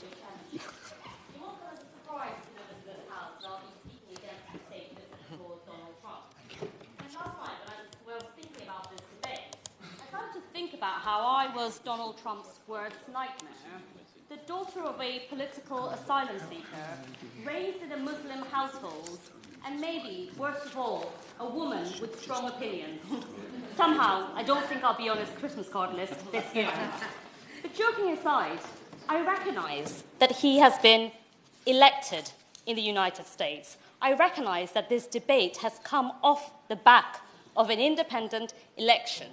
But this debate is about the nature of the government's response, our government's response to Donald Trump, and about whether we give him a royal welcome to our country, an individual who has already made thousands of British people in this country, including members of our own house, question whether they are still welcome in America. And I have two main reasons for talking against the state visit being granted to Donald Trump. The first is, what has he actually said and done? And what has he said to the Prime Minister of our country to warrant this state visit? Because in my opinion, a state visit should be granted, not expected. And the Honourable Member for Newport West has already made the point about how this does not happen because you've been in position for 7 days. Barack Obama waited 2.5 years before he was invited on a state visit. George W. Bush waited 3 years before he was invited on a state visit. Nixon and also George Bush Sr. were never given a state visit at all. My question is about what he's actually done, because in my opinion, all he's done since he's been president is, number one, insulted the press, number two, championed economic protectionism, and number three, he's tried to ban Muslims from entering the United States. Are these reasons why we should be granting him a state visit to our country? And secondly, a state visit is meant to be something which is celebrated, a celebratory event for people. Look at the millions of people who've signed a petition saying they do not want to give Donald Trump a state visit. Look at the thousands of people who marched along Whitehall and across the country saying they did not welcome Donald Trump on a state visit to this country. Listen carefully and you'll hear the thousands of people outside right now in this house, outside this house, saying they do not want Donald Trump to be coming into this country on a royal state visit. We have a duty to listen to these people, to give them a voice. And if people from the Trump administration are listening, this is not fake news. The people who are protesting outside, these are not alternative facts. These are real protests from British people who do not want to give him a royal visit. And I disagree with the member from Chelmsford who has said that this is not about timing. Well, actually, for me, it is about timing. In the post-Brexit era, there are deep divisions within our community. We have a duty now to heal these divisions, not to invite figures like Donald Trump so he can cause more divisions within our community at a time when we are trying to figure out whether the immigration status of British nationals is secure in European countries, at a time when we're trying to figure out whether European nationals who've lived here for years and years can still stay here. We should not be inviting someone whose immigration measures are so divisive and so contradictory because it sends the wrong message to the rest of the world. And I would ask honourable members opposite, in all good conscience, can you really lay out the red carpet for someone who has talked about grabbing women by the pussy? Can you really lay out the red carpet for someone who's insulted the LGBT community, branded Mexicans as rapists and murderers, insulted Jewish people, insulted disabled people? Is that what we really want to do? And I don't have much time, so I'll just end on a final point.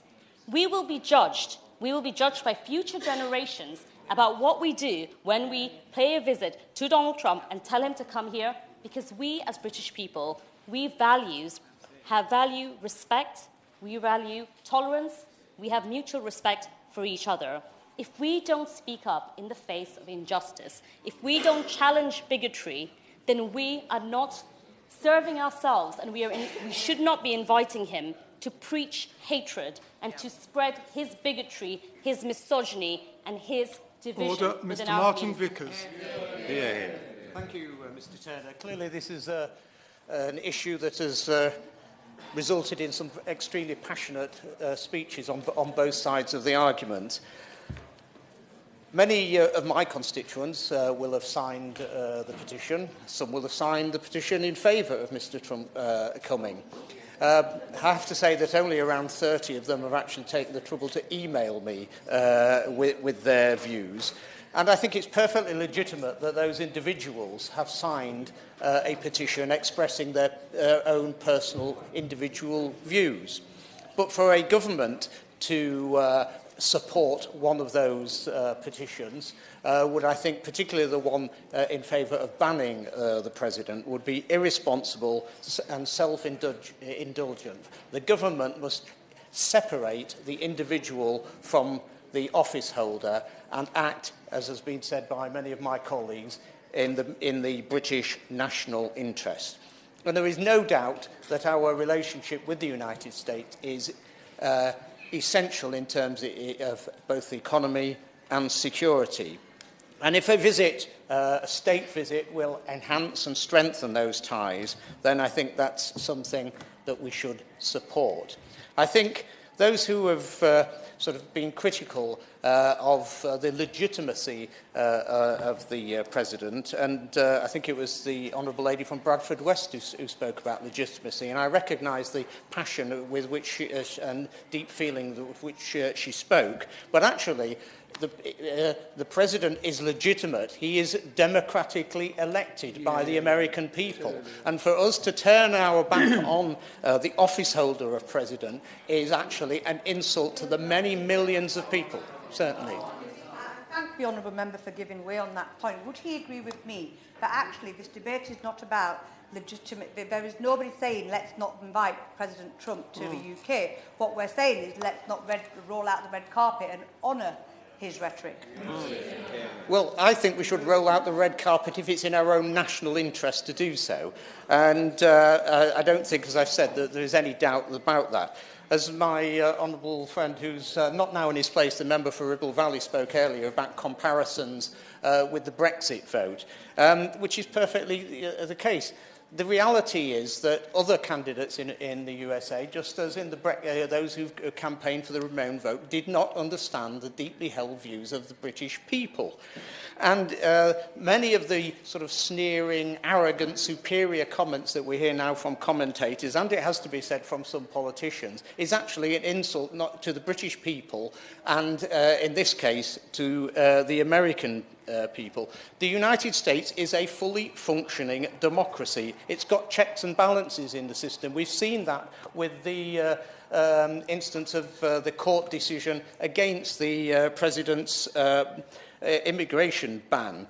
The Right Honourable Member from Gordon spoke about shared values, and those are the important shared values that we should be uniting and strengthening: the democratic process, the judicial system, and a free press. Foolishly, last year, as I think it was the Honourable Member from Gainsborough mentioned, we had a debate in this chamber about whether or not to ban candidate Trump. I think that was foolish and ill-advised. On this occasion, it's even more foolish and ill-advised. He is, I repeat, the democratically elected president of our most important ally. Reference has been made to meeting Her Majesty the Queen. Her Majesty has met, as the Honourable Member from Newport West described them, as some unsavoury characters. Not only has she met some unsavoury characters, she has met some characters who have actually taken up arms against the Crown. But she has moved on from that in the best interests of our nation. Mr. Trump has said some unusual things, irregular things, and some things I would certainly not agree with. And he has made those comments. But he has not, as many world leaders who Her Majesty and the government has met over the years, abused human rights.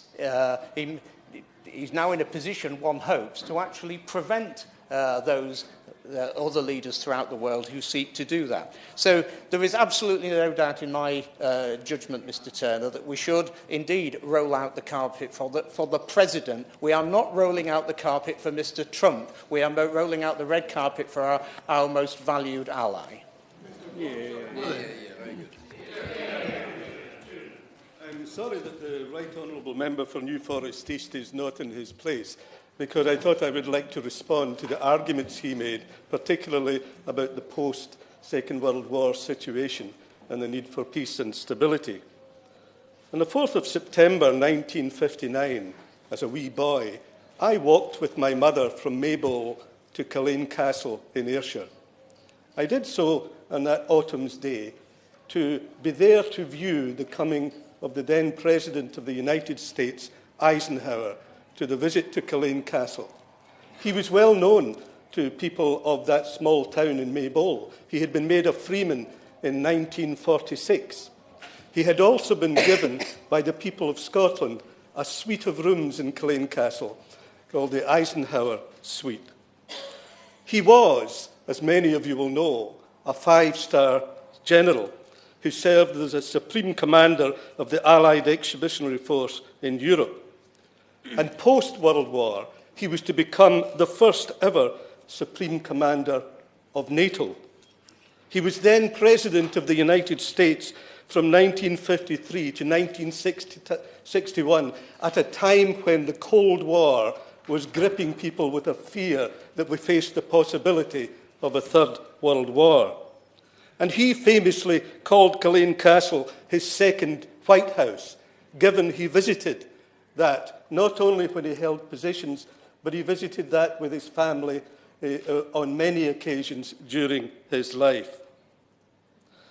And however, this great American who served us so well in the Second World War as a Supreme Commander, this man who was the first commander of NATO, this man who became probably the greatest Republican president post-Second World War, only once in 1959 was allowed to have an informal visit to the United Kingdom. He was never afforded a state reception. He was never afforded the right to address Parliament. And the American people and that president never complained once. he was able to engage informally. All we are saying is surely, if it was good enough for that great president who contributed so much to our society, who contributed so much to the defeat of fascism, that an informal visit was sufficient, why on earth are we rolling out a red carpet to a man who has only spread division and international instability? The first foreign leader to be invited to address this Parliament was the President of France on the 23rd of March 1939. So it was not as if there was not a precedent for having people to come on state visits or to speak to Parliament. And we know that only 2 American presidents in history have been afforded both a state visit and an invitation to address Parliament, Reagan and Obama. One other president was invited to address Parliament but not receive a state visit, in Bill Clinton. And one had a state visit, but was not invited to address Parliament, George W. Bush. But most American presidents, since the beginning of the 20th century, who have come to this country, have come on informal visits. It is unusual for us to accord a state visit or an ability to address Parliament to American presidents. And when we do so, I would say we should think very carefully. What is it that makes this president, who has created such international instability and creating such social division, what makes him deserving of a state visit? I would say nothing. It is a grubby and despicable manoeuvre by this Prime Minister.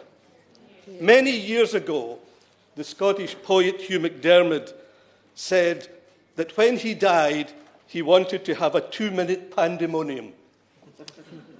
The only good thing I can see coming out of this state visit by President Trump is an opportunity for the citizens and parliamentarians of the nations of the United Kingdom to have a 2-minute pandemonium in opposition. And May. Mr. Andrew Turner, I'll keep my remarks quite brief, and I'm disappointed that some of the honourable members that have been speaking for the motion to ban Mr. President Trump are actually saying that anyone that would support the visit is an apologist for his views, and that is absolutely not the case. I actually thought that my honourable friend for South Suffolk, who said about the calm, reflective diplomacy, actually is exactly right. I don't think megaphone diplomacy is ever something to be advocated. I actually think we are best served by conducting our relationship with the United States in a positive manner. I cannot think, when you look at the response from the government, Mr. Turner, to both of these petitions, that the response is the visit was offered on behalf of Her Majesty, the Queen. I can't think that the Queen is completely unaware of what's being offered in her name, and I would suspect that Her Majesty, this is way above my pay grade, and I've not actually had any idea of what Her Majesty thinks, because actually that is the whole point. We are not aware of what Her Majesty thinks. She does not pronounce, as convention decrees, her views. I cannot think Her Majesty will be embarrassed, because Her Majesty, as always, will be an absolute beacon of soft diplomacy by greeting the visitors to this country that are accorded in her name the rights of a visit. And I would find it quite surprising that honourable members who have, and I've made a list of them, but I did run out of the names, that who are against this visit, including the honourable member for Newport West, the honourable member for Tottenham, the honourable member for Cardiff South and Penarth, actually are arguing that 7 days is a short term. Well, I hope colleagues will indulge me when it's the old adage when arguing with a prostitute about the price, and she says when he's offering her twopence, what do you take me for? And he said, I think we know this is now a negotiating strategy. At what point would the honourable members opposite... At what point would the honourable members opposite... Oh, let's have some fake outrage here. I think everybody's heard this comment before. I am standing here as a woman being shouted down by women. Isn't that right? At what point opposite, in the 7 days, at what time would it be considered appropriate to extend the invitation. What we are actually talking about is a ban, because from everything that has been said, there is no point that would seem to be acceptable to the honourable members who have spoken on this petition for banning. And I have listened absolutely courteously to all the honourable members that have spoken. I have sat here and not intervened because I'm mindful of time. So I'd appreciate not barracking from opposition members. My point is, if we are going to agree that the diplomacy to be extended between ourselves and the United States of America is within the gift of the Prime Minister, and I presume with the permission of Her Majesty, then it will be done in the best possible manner to further our relationship with our closest ally. And for this poking with a stick to stir up the bee's nest, I am absolutely amazed that honourable members opposite think this is the best way forward. The calm, reflective measures that were being talked about is exactly what we should be doing. And any of us that have particular concerns about some of the pronouncements of the President Trump have them, quite rightly so. I object completely to some of the things that have been said. But what I'm looking at is our government has extended in her name of Her Majesty an invitation for someone to come to our country as a welcomed ally and as a president who we shall hopefully have a good and purposeful relationship with.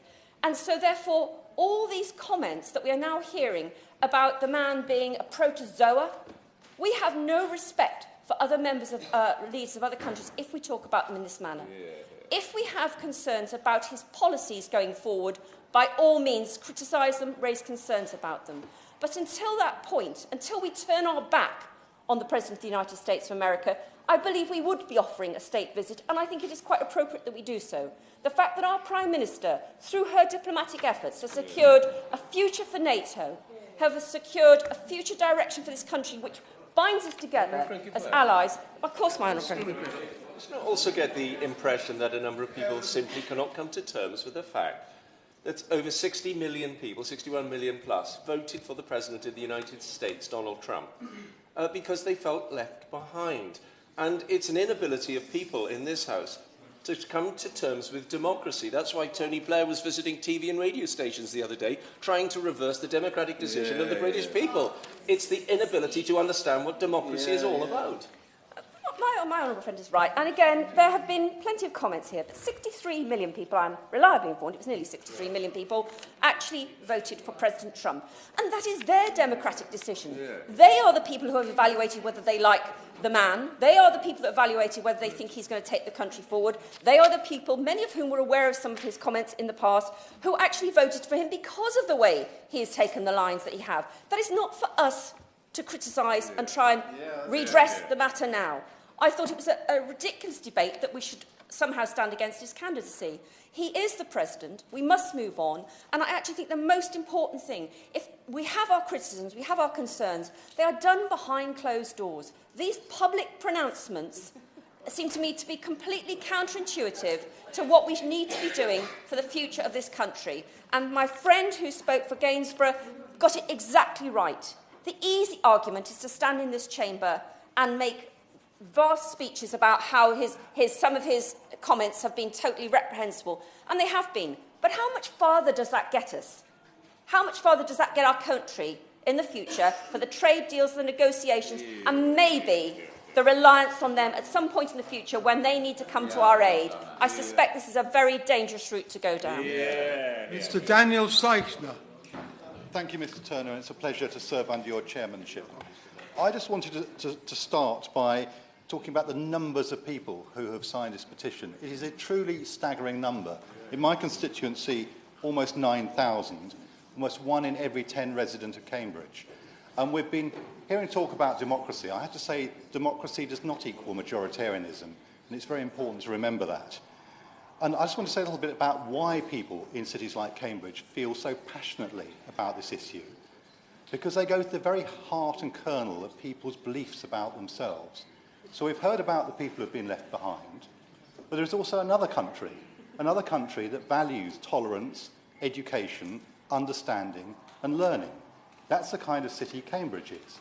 And there are other cities around the country just like that. So for many, many people, this is more than just a calculation of national interest. This is about who we are. It's about our values. really, really matters. So I'll quote one or two of the constituents who have not just signed the petition, but have written to me. One who said they were appalled at the recent travel ban imposed by President Trump, which denigrates Western values in such a public and devastating way. Now, we've heard the argument about we've had other unsavoury leaders here in the past, and of course, there are always those kind of trade-offs. And when we invite people here, we are trying to do something positive. We are trying to find common ground. The goal is always to widen dialogue. But the United States is so much better than President Trump. That's the key to this. And we've got a shared history. We go back historically. There's always been a tension between the old world and the new world. It's been a creative cultural tension over many, many years. But the fact that we are such good friends and have such shared values ought to mean that we are the ones who can candidly say to America in a troubled time, and it is a troubled time, to many, many people in America who are looking for something better, that we stand with them at this time. We stand with them. And frankly, as we speak, the Trump presidency has been disintegrating. It's been near meltdown in the White House over the last month or two. And we shouldn't be coming along to help prop it up.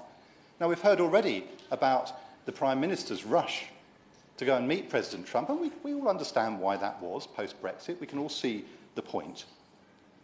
But one of my constituents describes that as an obsequious and inappropriate offer of cordiality. Now, I know that may not be the words that be chosen in every constituency, but it kind of sums up what a lot of people feel in Cambridge.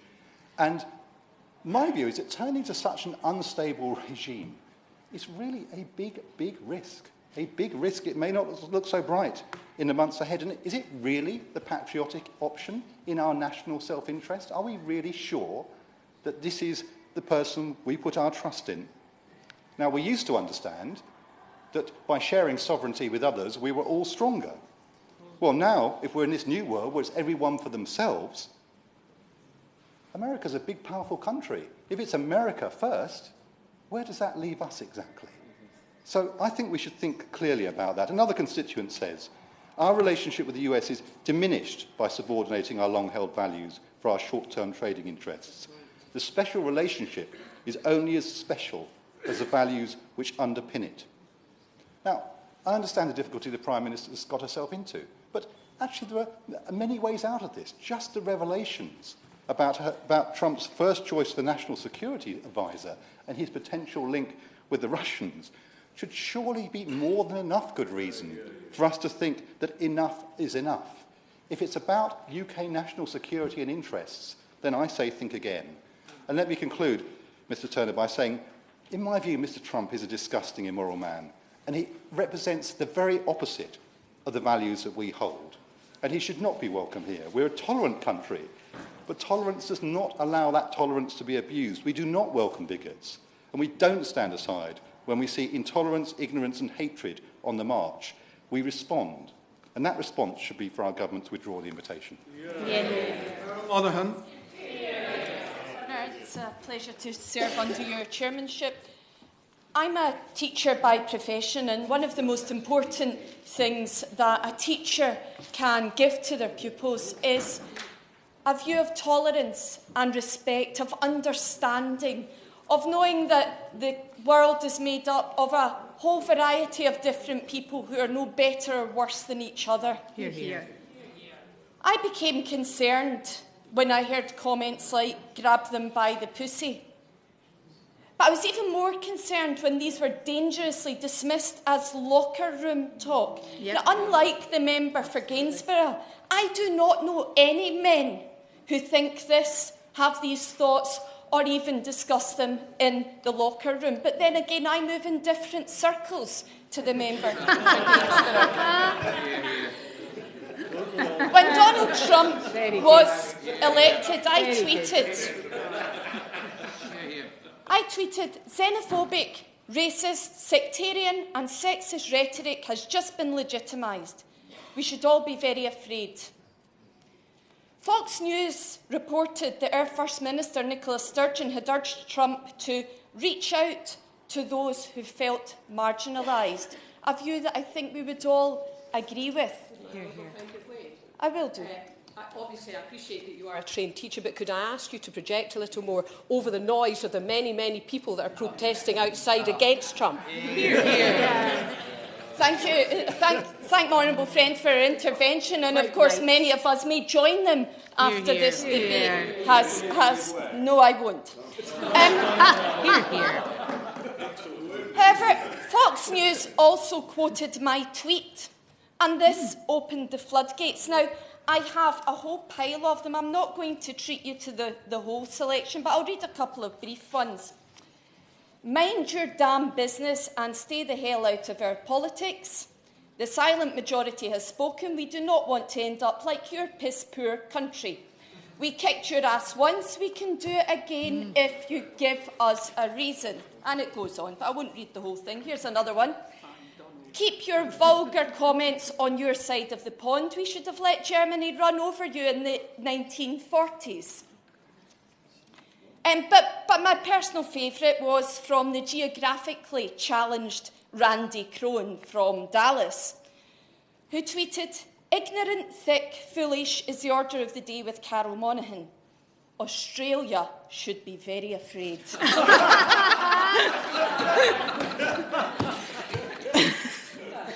But regardless of why people voted the way they did, a Pandora's box of hate has been opened, and the right wing has become emboldened, both in the United States and across Europe. And this is something that we should all be worried about. Dark rhetoric that should never be uttered is now being freely expressed. What do teachers now tell their classes? How do they teach them tolerance and respect when not only has Trump been elected, but he has been offered a state visit? How can teachers defend tolerance? How can they stand up to their pupils? How can they tackle bullying, xenophobia and homophobia in schools when we've rolled out the red carpet to him? I've heard a number of people talking about it's in the national interest. Well, I'll tell you what's in the national interest. Showing an example to our young people. Telling our young people that these views are not to be accepted. They're not to be tolerated. And we should be defending those who have moderate views and moderate positions. I stand here in support of the 3,554 of my constituents who have signed the petition, and many, many others who emailed me, urging me to speak out against this state visit. And yes, I will. And I thank honourable friend for giving way. We share a boundary. 5,259 of my constituents have signed the petition against the state visit, compared to 168 who signed the petition in favour. Given the vast level of public interest in this petition, the interest that we can hear from outside, and the interest that's been displayed by the number of members wanting to contribute this evening, does she agree with me that the Petitions Committee and the Procedure Committee need to look at ways of extending the time and perhaps even the space that's available for this kind of debate in the future? Hear, hear. Absolutely. I thank my honourable friend for that intervention. Of course, one of the things I said as soon as we arrived this afternoon for this debate was, why was this not in the main chamber? Obviously, so many members are wanting to speak today, and I'm sure the main chamber is a lot less busy than it is here this afternoon. So just to conclude, I agree with my constituents, with the overwhelming view of my constituents. This state visit should not go ahead in the national interest. Hear, hear. Speaker is Mr. Alistair Carmichael, but before he speaks, could we cut it down to 4 minutes? Honour, it's a pleasure to take part in this debate and to serve under your chairmanship. I congratulate the Petitions Committee for bringing it to us this afternoon, and indeed in particular I congratulate all those who set up and signed these petitions. I think for them to see a direct influence of that political activism on the business of this House has got to be a good and positive development. The argument brought forward by those who support the extension of an invitation of this sort to President Trump, as I understood it to be most thoughtfully expressed by the Chairman of the Foreign Affairs Select Committee, is essentially this is a spending of a measure of political capital, for which there is to be a return. As the Chairman of the Foreign Affairs Select Committee put it, the Prime Minister won an important reaffirmation of the special relationship. Now, I have to say to those and all those who have advanced that argument, where is the evidence that that is in fact the case? Because, in fact, having offered President Trump a state visit, the offer having been accepted, we've since seen a very different range of views coming from him, which are not particularly helpful, particularly in relation to America's future engagement through NATO, the relationship with Russia, for example. Certainly. The honourable gentleman is making a very important point, and does he not recall indeed another British Prime Minister, one I think did many good things, but I think was deeply naive in the ability he thought he had to influence an American president, and where that led us? Well, indeed, and I had cause to reflect this weekend in relation to that particular former Prime Minister. Indeed. My other concern, though, is that we may have spent this capital in this way, and it may or may not ultimately be effective, but this is week one of a 4-year term. And what, having offered a state visit this time, are we going to offer the next time we want to get a favourable response? Will it be the crown jewels? Who knows? Just about anything is possible these days. Essentially, what we are here talking about is a question of judgment, and in my view, the Prime Minister, in the exercise for judgment, got it catastrophically wrong. Not just to offer a state visit, but as others have observed, to do it 7 days after his inauguration. Now, this was not something that she just decided on the spur of the moment. We all know the Prime Minister well enough to know that this is not something she would have blurted out to fill an awkward pause in the conversation. So the question is, what was the motivation for this? My personal suspicion is that she was perhaps a little bit spooked by seeing the pictures of Nigel Farage in Trump Towers following the election in November, or it may be, as the Right Honourable Member Gordon suggested, trying to pursue questions of trade deals post-Brexit. Whatever the motivation, however, it has left us looking desperate and craven and rushing to embrace a presidency when the rest of the world is rushing away from it. It's also worth remembering some of the things that that presidency involves, in particular, my own personal concern, his determination or his avowed intention to resurrect the use of torture. I'm sorry, but I'm down to 4 minutes and I don't have any more injury time, as it's called. You know, waterboarding or something a hell of a lot worse was the expression. When I asked the Foreign Secretary about whether he had raised that with him, he said that he didn't discuss operational matters. It is not an operational matter whether we share our intelligence with a country that condones the use of torture. That is a matter of policy for every other country in the world, and it should be a matter of policy for the United States of America as well.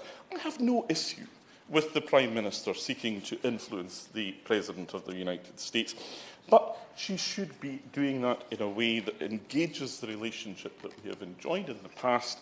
She should be seeking to build on that, and if and only if she is then successful in that, should an offer such as the one which she has made be extended.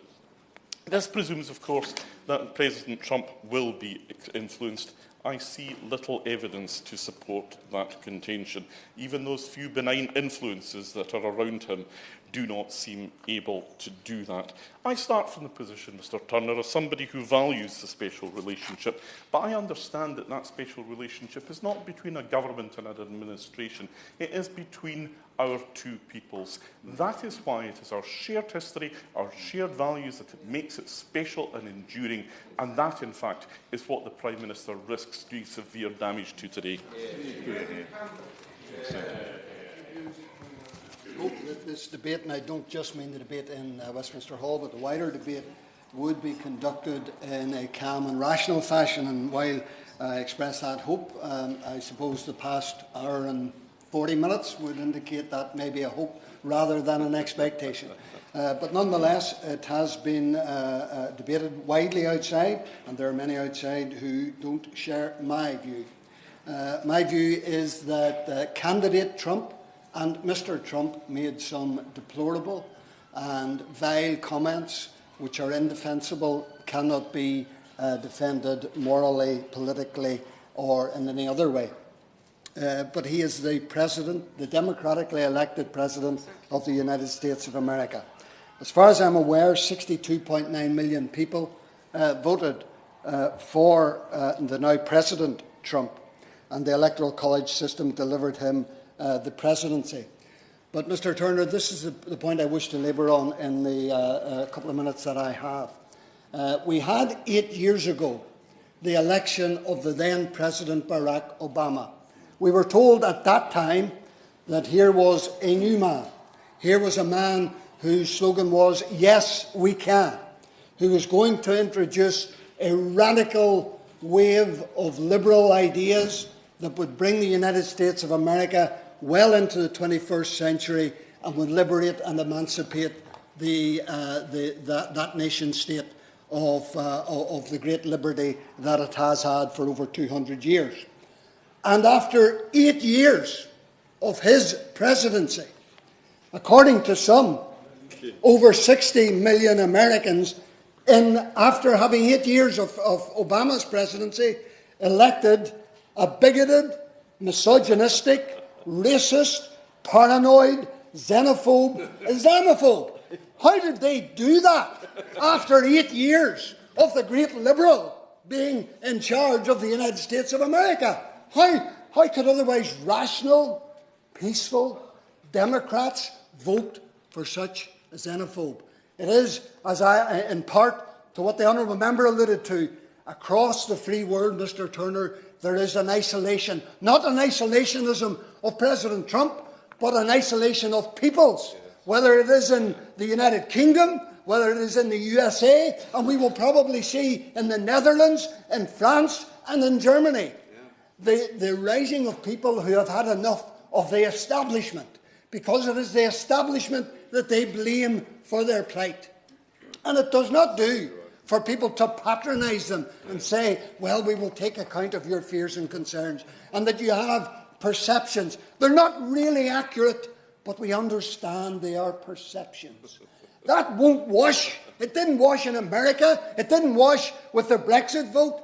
And we will wait and see whether it washes in much of continental Europe. It is time the establishment, the bubble, whether in Westminster, whether in Brussels, whether in Washington, woke up to the reality that people want to see and hear their government, their elected representatives, representing them, rather than simply going through the motions of establishing further bubbles and retreating into their bubble even more so. So, Mr. Turner, I do not endorse some of the things President Trump said. He has been invited. We should ensure that invite goes ahead. And we should also say to Mr. Trump, some of the things you have said are unacceptable. And if you think the pendulum has swung too far to the left, please, Mr. Trump, be sure and do not allow it to swing too far to the right.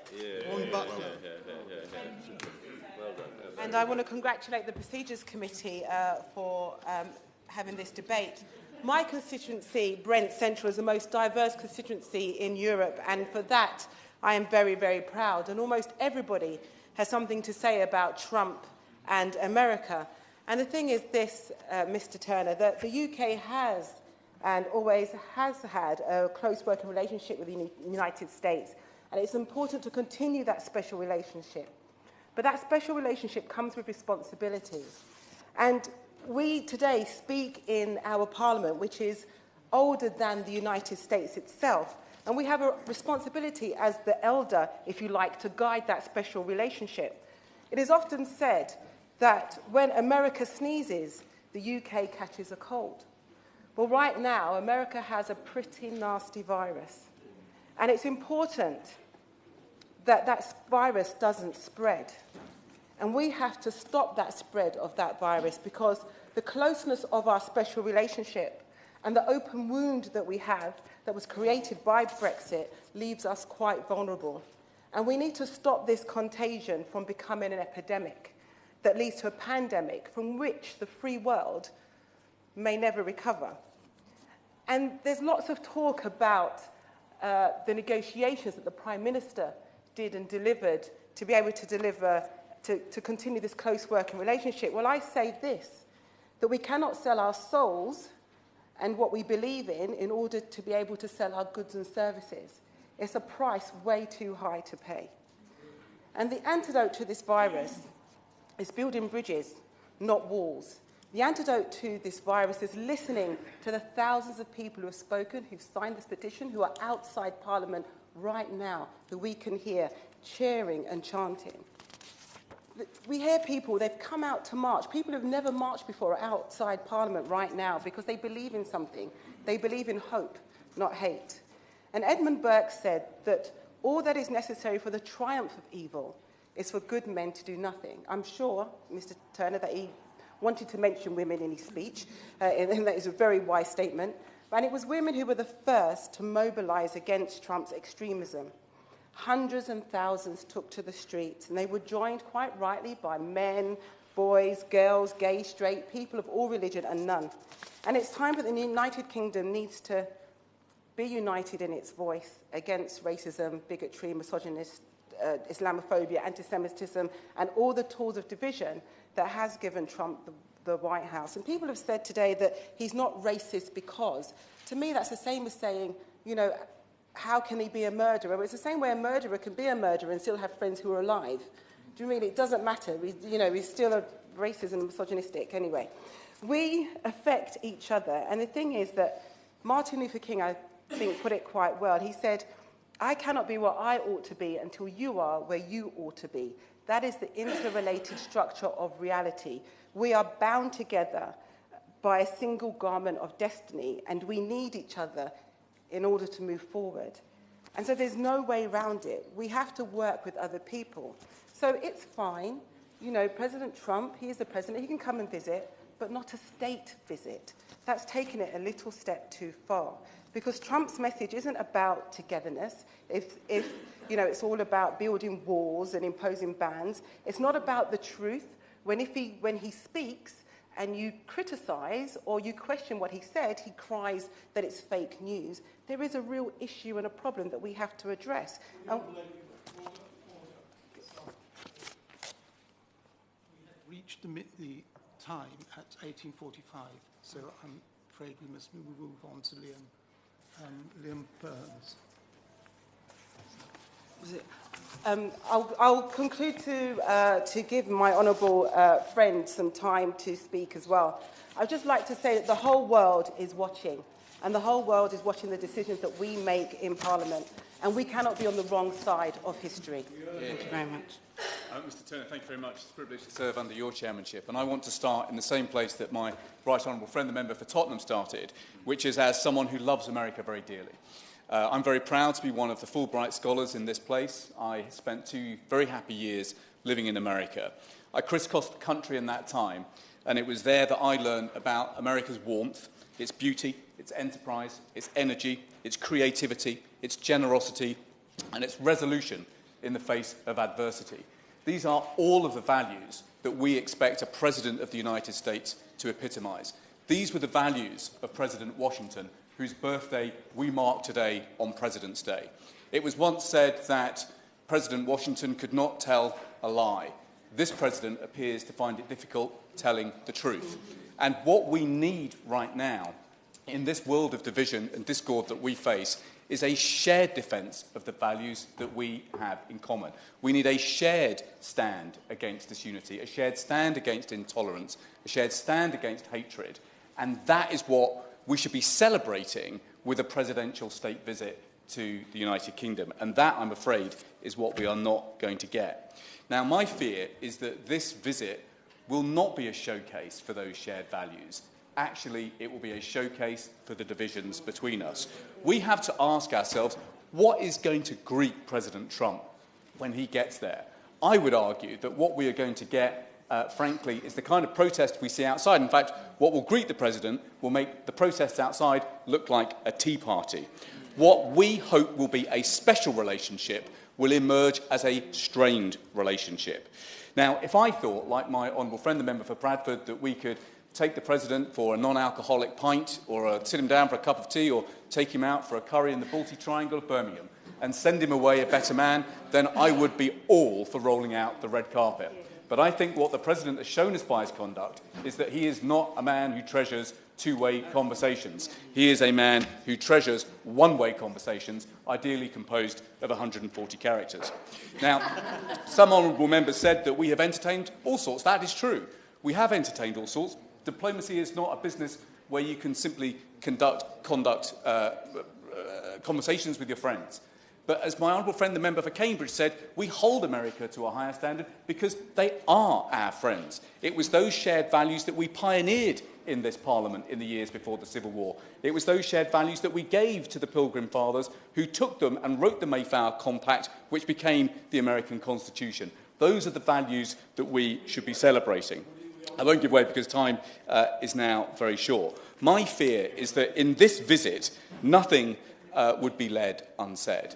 Now, this is a problem because, as is sometimes said, in diplomacy, sometimes things are better left unsaid. Well, in this visit, nothing will be left unsaid. We would hear the sirens, we would hear the protests, and my fear is that in parts of America, that would be misinterpreted, not as antipathy to Donald Trump, but antipathy to America. That is not something that we want to strengthen and reinforce the American special relationship. Now, the truth is that the history of British diplomacy, the history of British political history, is littered by British prime ministers who overestimate their influence with American presidents. I fear our Prime Minister is about to add her name to the cast list. So I think that this state visit was a mistake. I think it is hard to withdraw the offer right now. I think, quite frankly, our best hope is that we keep it short, because my fear is it will not be sweet. It's full to Tasmina Ahmed Sheikh. Thank you very much indeed, Mr Turner. It's a pleasure to serve under your chairpersonship.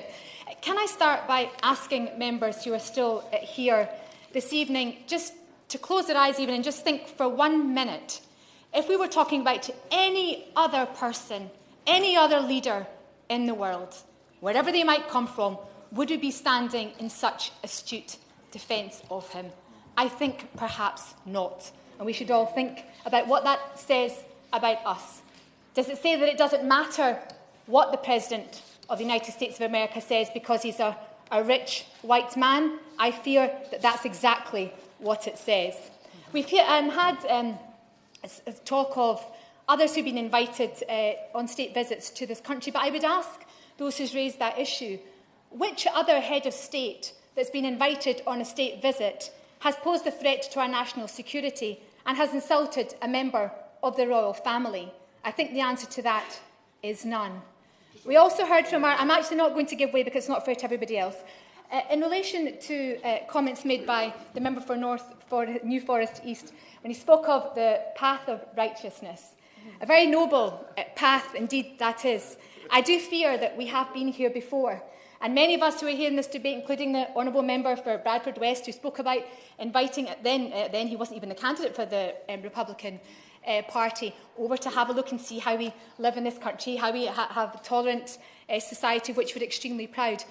If anyone really thinks that will make much of a difference at all, I really do comment on their innocence in this matter. Moving on to the comment that was made about Trump being refreshing. Now, I can understand why the benches opposite find it refreshing when an elected leader does actually do what they say they're going to do during their election campaign. They're certainly unfamiliar with the concept. But I do say, in relation to this issue, I find it rather abhorrent use of the word refreshing indeed. And I suppose that takes me on to the comment made by the member for Gainsborough, when he said, which one of us hasn't made a ridiculous sexual comment in the past?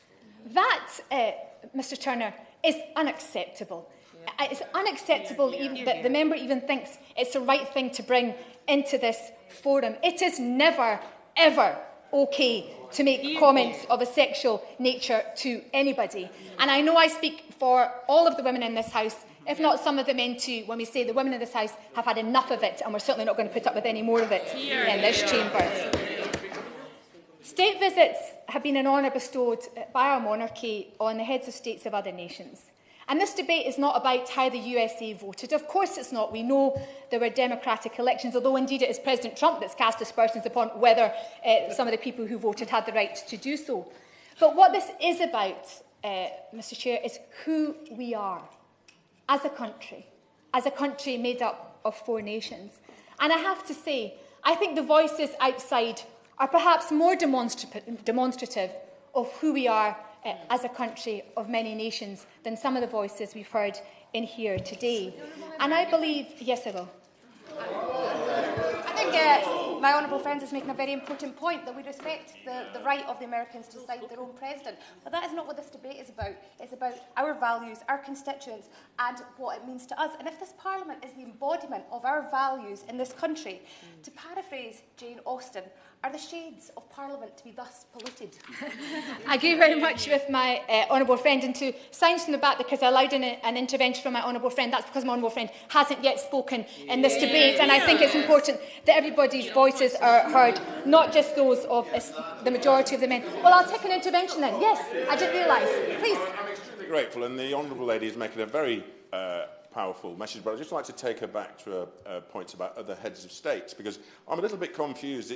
Many members here have mentioned some rather unsavoury figures who've been afforded state visits. You know, not so long ago, we rolled out the red carpet for the Emir of Kuwait. This is a place where, you know, if you're gay, there's a pretty good chance you'll be slung in prison for being a homosexual. And I just wonder whether she thinks we are traipsing into an area of double standards here.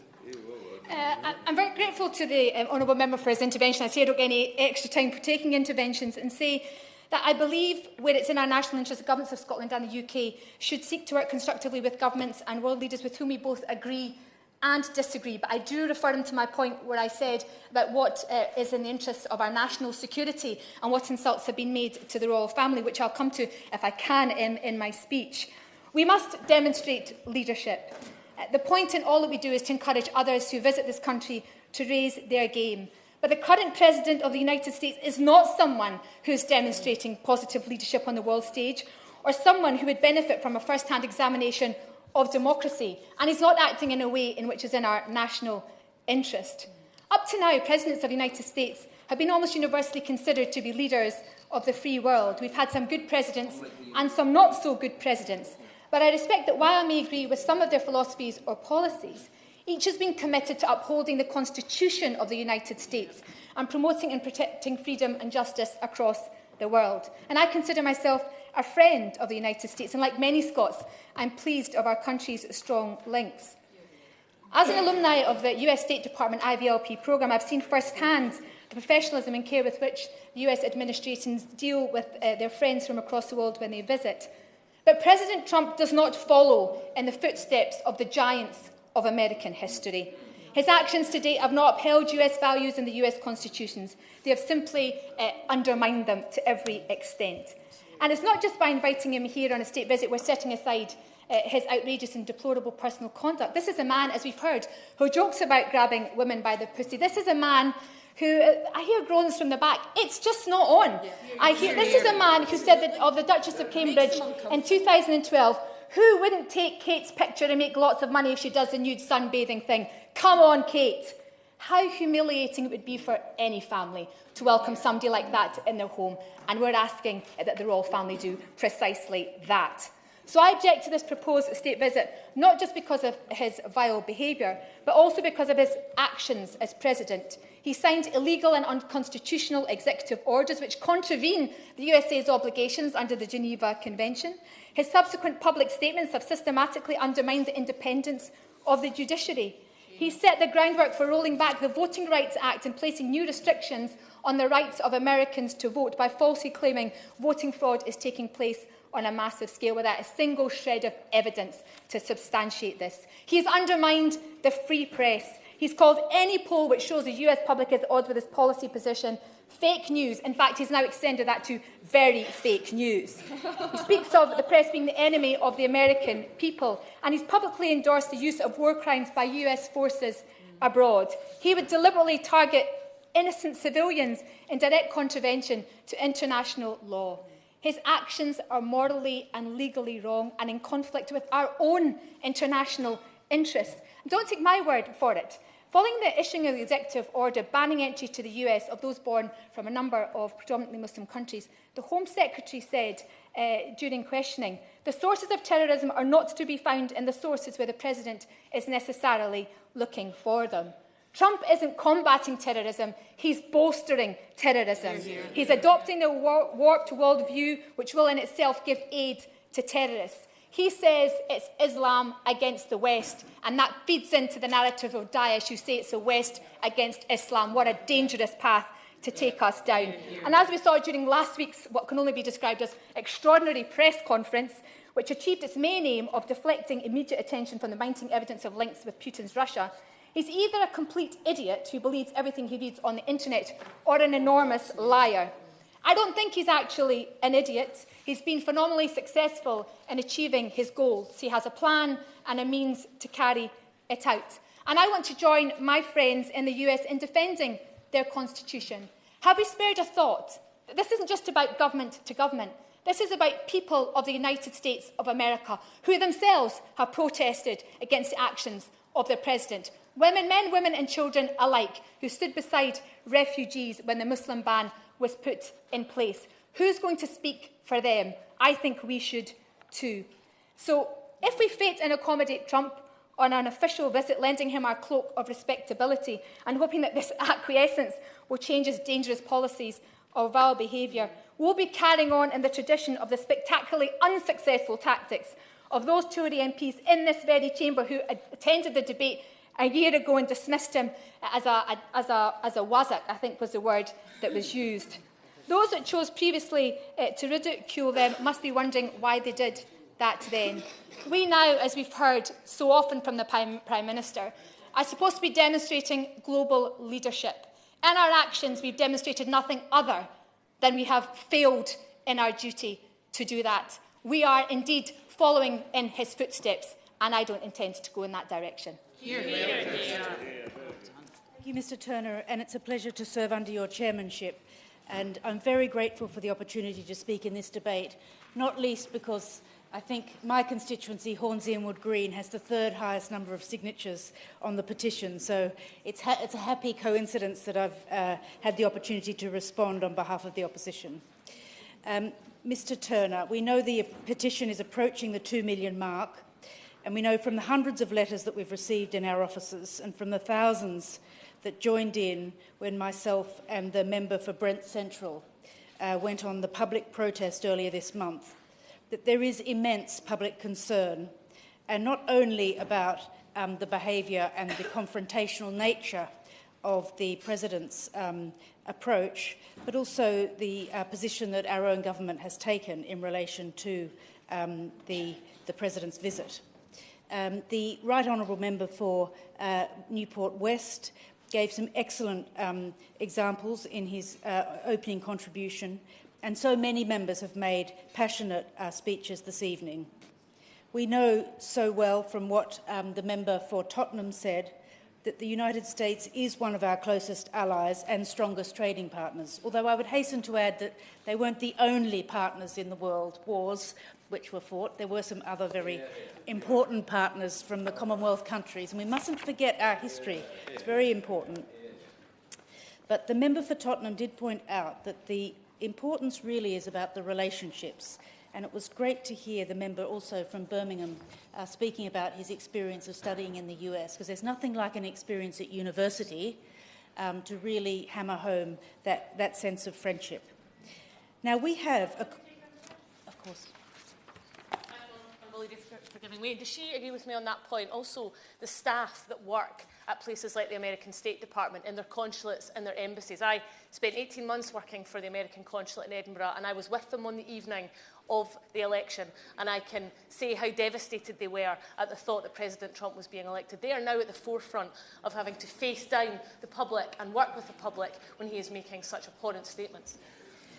I thank the member for that intervention, and I did rather feel a sense of sympathy for the woman who was quite unceremoniously sacked following the imposition of the ban. And having run a local authority myself, I know how heated elected members can get and decide to run into the chamber or the White House and suddenly decide this is the policy of the day, and the poor old staff have to respond and think up how this policy can actually come into effect. And that's why I suppose certain states have actually led to question the actual legal basis for the famous and so-called Muslim ban.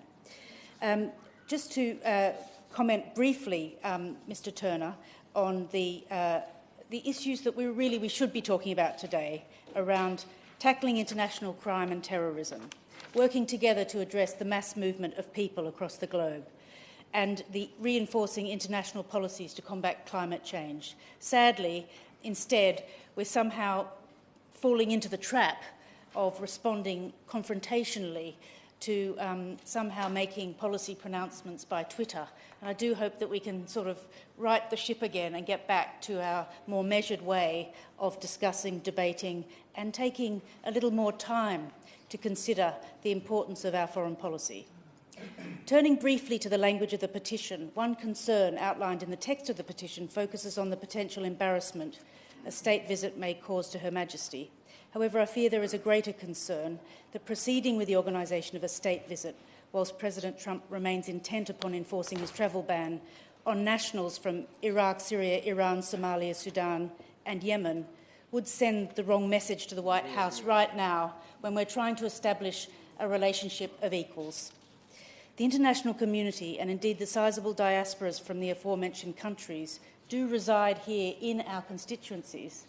But let's be in no doubt, it's not just about the fact that one group's been singled out. It's the fact that any group at all has been singled out, because it's the nature of that discrimination, which is so random, that really strikes fear into the hearts of so many. We know that the German Chancellor, Angela Merkel, took President to task on the travel ban and how it amounted to a breach of the Refugee Convention. And I think many would expect the same of the Prime Minister of the UK. And as such, I share the disappointment of hundreds of thousands of citizens who felt totally let down by the lack of robust leadership, not least because it sends a worrying message that our foreign policy is overwhelmingly focused and determined by trade. I'd welcome a commitment from the Minister that we have a more rounded foreign policy, not just trade, but the importance of human rights and the importance of national security. Presidents of the United States have often made official visits, as so many have mentioned in the debate today. Maybe they've come for summit meetings or other events within months of their inauguration. However, as has been made so clear today, state visits do require an invitation and historically have taken place over a considerably longer period following the inauguration than the one currently proposed for President Trump. And I thought the member for Rhondda made a very important point, that perhaps in a more considered approach we could ask that one of our committees review our approach to state visits. That would also, I think, protect a Prime Minister who, perhaps caught on the hop abroad, could say that there was a system of going through something whereby Parliament, she could be protected by Parliament in that way, rather than perhaps setting out in what was rather an unfortunate and risky endeavour. Little was she in the air, and suddenly the ban had been announced. And she was really caught in a position where she had to respond so quickly to that. Whereas had she been able to say, due process, we have a process for deciding these things, and this is, we will let you know, I think that would have been a much more diplomatic, considered and sensible approach. So I do hope that the Minister will comment on the member for Rhondda's suggestion. As the member for Hampstead and Kilburn pointed out, the Prime Minister announced the invitation just a week after he took office, so perhaps a little more thought on the timing of it would have been much more helpful and would perhaps have led to less concern by our own citizens who we can hear outside tonight. The member for Bethnal Green and Bow and the member for Dewsbury have also pointed out quite eloquently the importance of our values around women's rights. And indeed, the member for Bradford West talking about her own constituency, where clearly messages around misogyny and racism were so unwelcome. So to sum up, Mr Turner, we do share the concern of so many parliamentary colleagues and indeed millions of people across the UK over both the timing and the context in which the invitation for this state visit was issued. And I'd be keen to know whether the Minister himself, who we all know is an honourable man, had any personal discussions with the Foreign Secretary or indeed the Prime Minister over the timing of the invitation, the designation of the visit as a state visit, given that he himself believes the rhetoric around this travel ban unacceptably anti-Muslim, and I quote him. Secondly, I'd like to give the Minister the opportunity to admit that extending the honour of state visit in the current context was an error of judgment in essence. To conclude, the position is clear. We are opposed to Mr Trump being honoured with a state visit so early in his presidency, and certainly whilst he remains intent on enforcing this discriminatory travel ban. And should it go ahead, I'm strongly opposed to offering him the honour of addressing both Houses of Parliament in Westminster Hall so early. At this point, I would like to associate myself with the remarks of the Speaker of the House of Commons, and indeed the sentiments of the early day motion 890, tabled by my excellent honourable friend, the member for Cardiff South and Penrith. I have one more sentence, Mr. In that case, please. I'm immensely proud that members today have reaffirmed Parliament's strong role and commitments to the principles of the rule of law and the independence of the judiciary, as well as our opposition to racism and sexism. Thank you, Mr. Turner.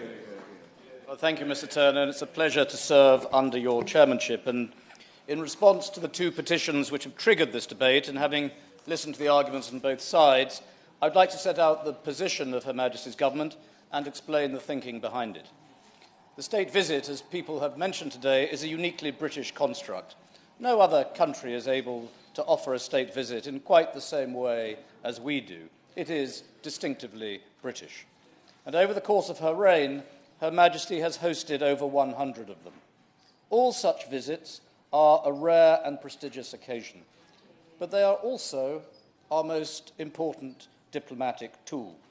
They enable us to strengthen and influence those international relationships that are of the greatest strategic importance to this country and even more widely to other parts of the world as well. And in answer to the Honourable Lady who speaks for the front bench for the opposition, recommendations for state visits are made on the advice of the government through the Royal Visits Committee, not by Parliament as such. That committee is attended by representatives of the Royal Household, Downing Street, the Cabinet Office, the Department for Trade, and is chaired by the Foreign Office. Mr. Turner, in an uncertain and increasingly dangerous world, the ability to work closely with key countries is of critical importance. Strong alliances and close relationships are a central stabilising pillar for world security. And this is an increasingly unstable world. Yet always within that world and throughout modern history, the United States and the United Kingdom have worked together side by side to bring peace and security during times of danger and uncertainty.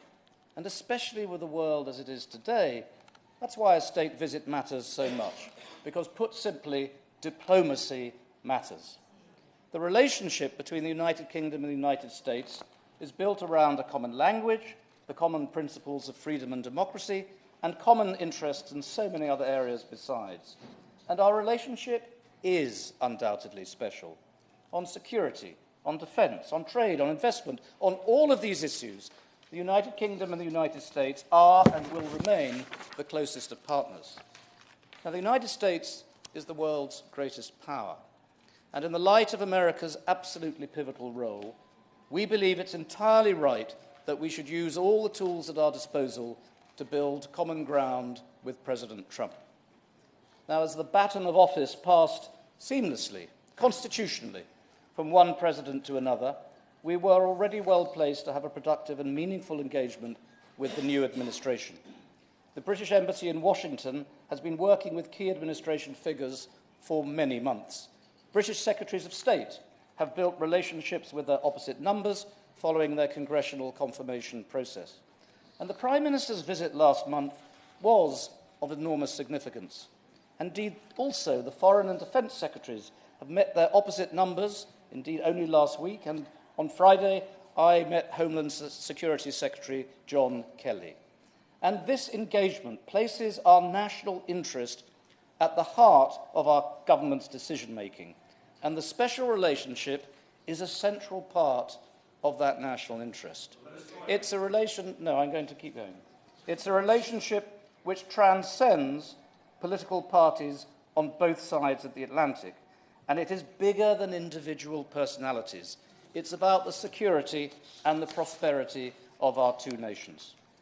Mr. Turner, the Prime Minister's meeting with President Trump in Washington last month identified many areas of common interest where we'll work with the new administration.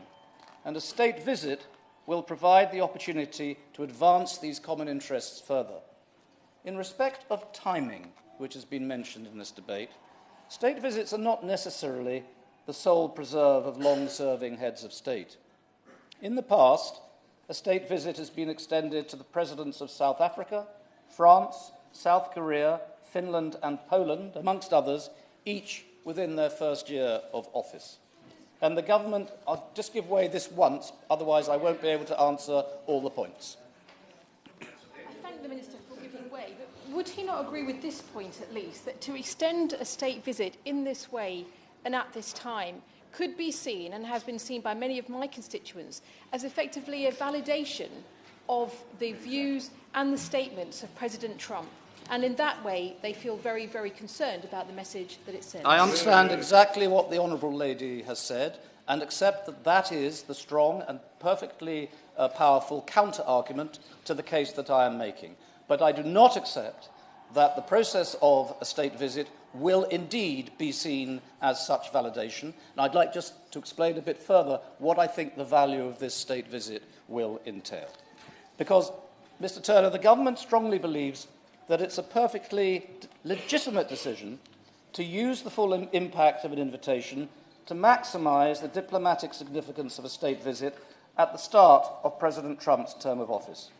Both President Obama and President George W. Bush visited the UK on a state visit during their first term in office, so it's entirely appropriate that President Trump should be invited in his first term too.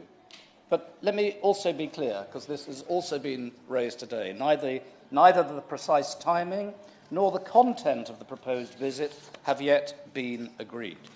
Now, mention has been made of the prospect of the President addressing Parliament in some manner or other.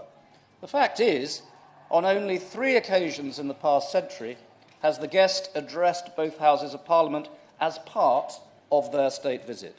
President de Gaulle in 1960, President Mandela in 1996, and President Obama in 2011. But in any event, Mr. Turner, as the House and you are both aware, whether this ever happens is an issue solely for the relevant parliamentary authorities to determine. There's tens of thousands of people demonstrating outside. I'm having difficulty hearing the Minister. No, you're not. But did the Minister just tell us no, that's he'd been asked? No, he'd been asked if he would advise a visit within... That is not an... for the Minister. That is not an order. That is not eligible. Sit down. Sit down. Go, Alan Well. Thank you, Mr. Turner. So I would continue in talking about the prospect of anyone talking to both Houses of Parliament to say that comment on whether or not this might happen has on this occasion run completely ahead of itself, because the simple fact is that no request has ever been received from Washington for any parliamentary event to take place, and the question of perhaps addressing a meeting of Parliament has never even been mentioned. Therefore, Mr. Turner, any discussion or judgment about this possibility is purely speculative. But within the views that have been expressed about the appropriateness of a state visit for the President, there lurks too, I would argue, a fundamental principle that members of this House should consider very seriously, and it is the principle of freedom of speech. President Trump was democratically elected by the American people under their own constitutional system. To have strong views about him is one matter, but to translate a difference of opinion into a demand to ban him is quite another. And given the understandable questions on certain policy stances which arise with any change of government, it's prudent for us to work closely alongside the United States as the new administration charts its course. And already, We see the importance of that engagement with the Prime Minister's early meeting with the President, eliciting key commitments on NATO, echoed by the Vice President in Munich on Saturday, and laying the groundwork to establish a swift post-Brexit free trade agreement. And, Mr. Turner, further constructive engagement will be helped by a state visit. Mr. Turner, in February 1917, a century ago, The Spectator magazine published its view on the United States and the UK. It read, "It would be easy to write down 100 reasons why unclouded friendship and moral cooperation between the United States and Britain are a benefit to the world, and why an interruption of such relations is a detriment to progress and a disease worldwide in its effects." I'm in the middle of a quote. It went on. But when we'd written down all those reasons, we should not have expressed the instinctive sentiments which go below and beyond them all. To our way of feeling, quarrelling and misunderstandings between the British and American peoples are like a thing contrary to nature. They're so contrary to nature, it went on, that the times of misunderstanding have always seemed to us abnormal, and a return to friendship not an achievement of wise diplomacy, but merely a resumption of the normal. It is that historic normality that is reflected in this invitation. This is a special moment for the special relationship. Mr. Turner, the visit should happen, the visit will happen, and when it does, I trust the United Kingdom will extend a polite and generous welcome to President Donald Trump. Paul Flynn. Extraordinary event, and the Petitions Committee and the system petitions here has come of age in this debate. How can we have such a situation where the Minister has given his carefully manicured press a civil service briefing, when outside we have a Greek chorus of disapproval in his case, but we are expressing the voice of the people, and a thunderous voice it's been. Just one point I'd like to make is that I believe the debate went off the rails at some point when a number of members suggested that petitioners were asking for a ban on President Trump. Not one of them are. Not one of the 2 million people are asking for a ban. They're in the large petition, they're asking for it to be downgraded from a state visit here. And that's the whole point, that by giving this rare accolade of a state visit to President Trump, the implication is that we approve of him and his policies. It's fine to have the president here. It's fine to have a visit on business. There's no objection to that. But this committee today has proved by this marvellous debate that we've had, that we are reacting to the voice of the people, to the anger and fear that's outside, and it's a good day for Parliament. Yeah.